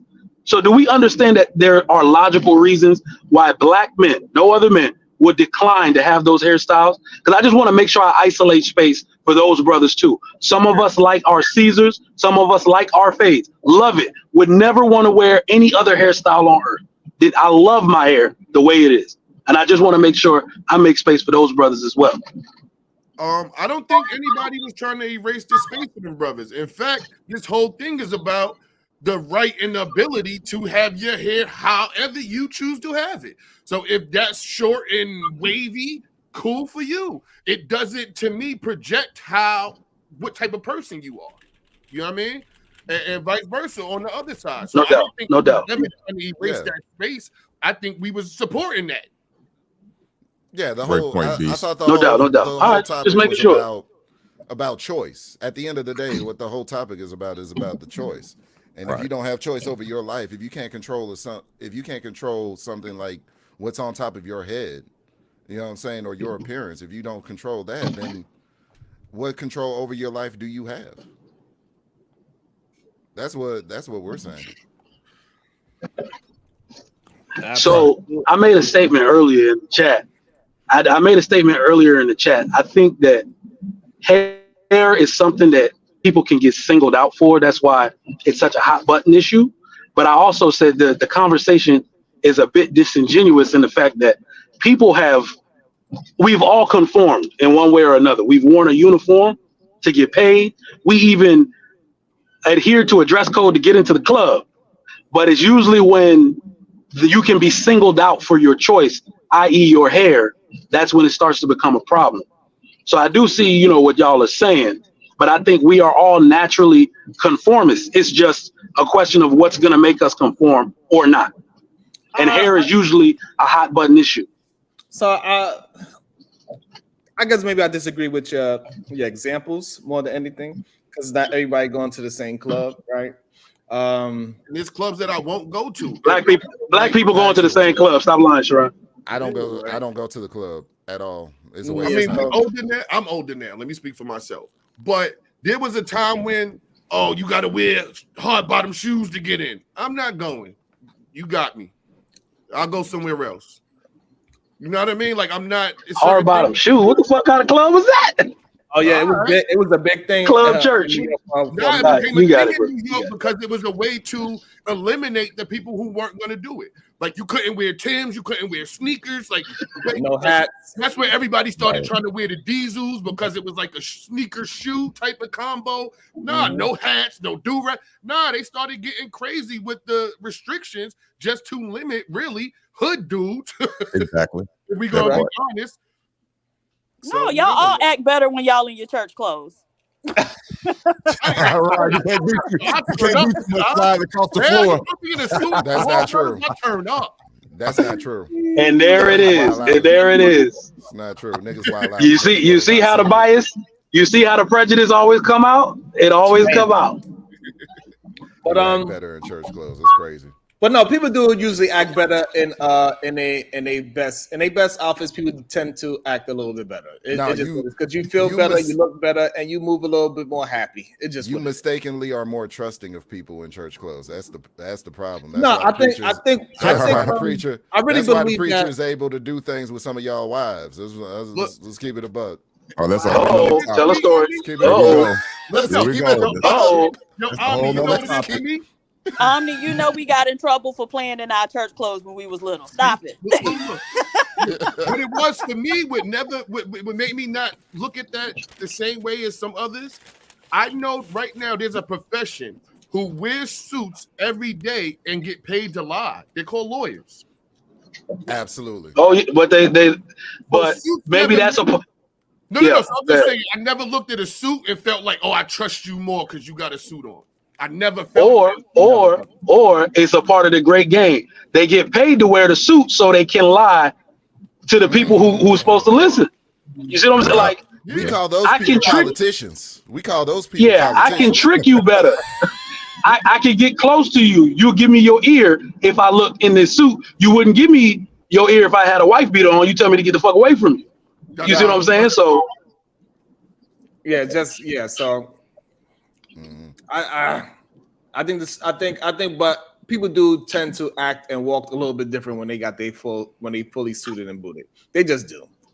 You don't walk the same if you got Tim's, a hat on, and a hoodie. You walk a little different sometimes. It's just what it is. Our clothes can put on a certain character.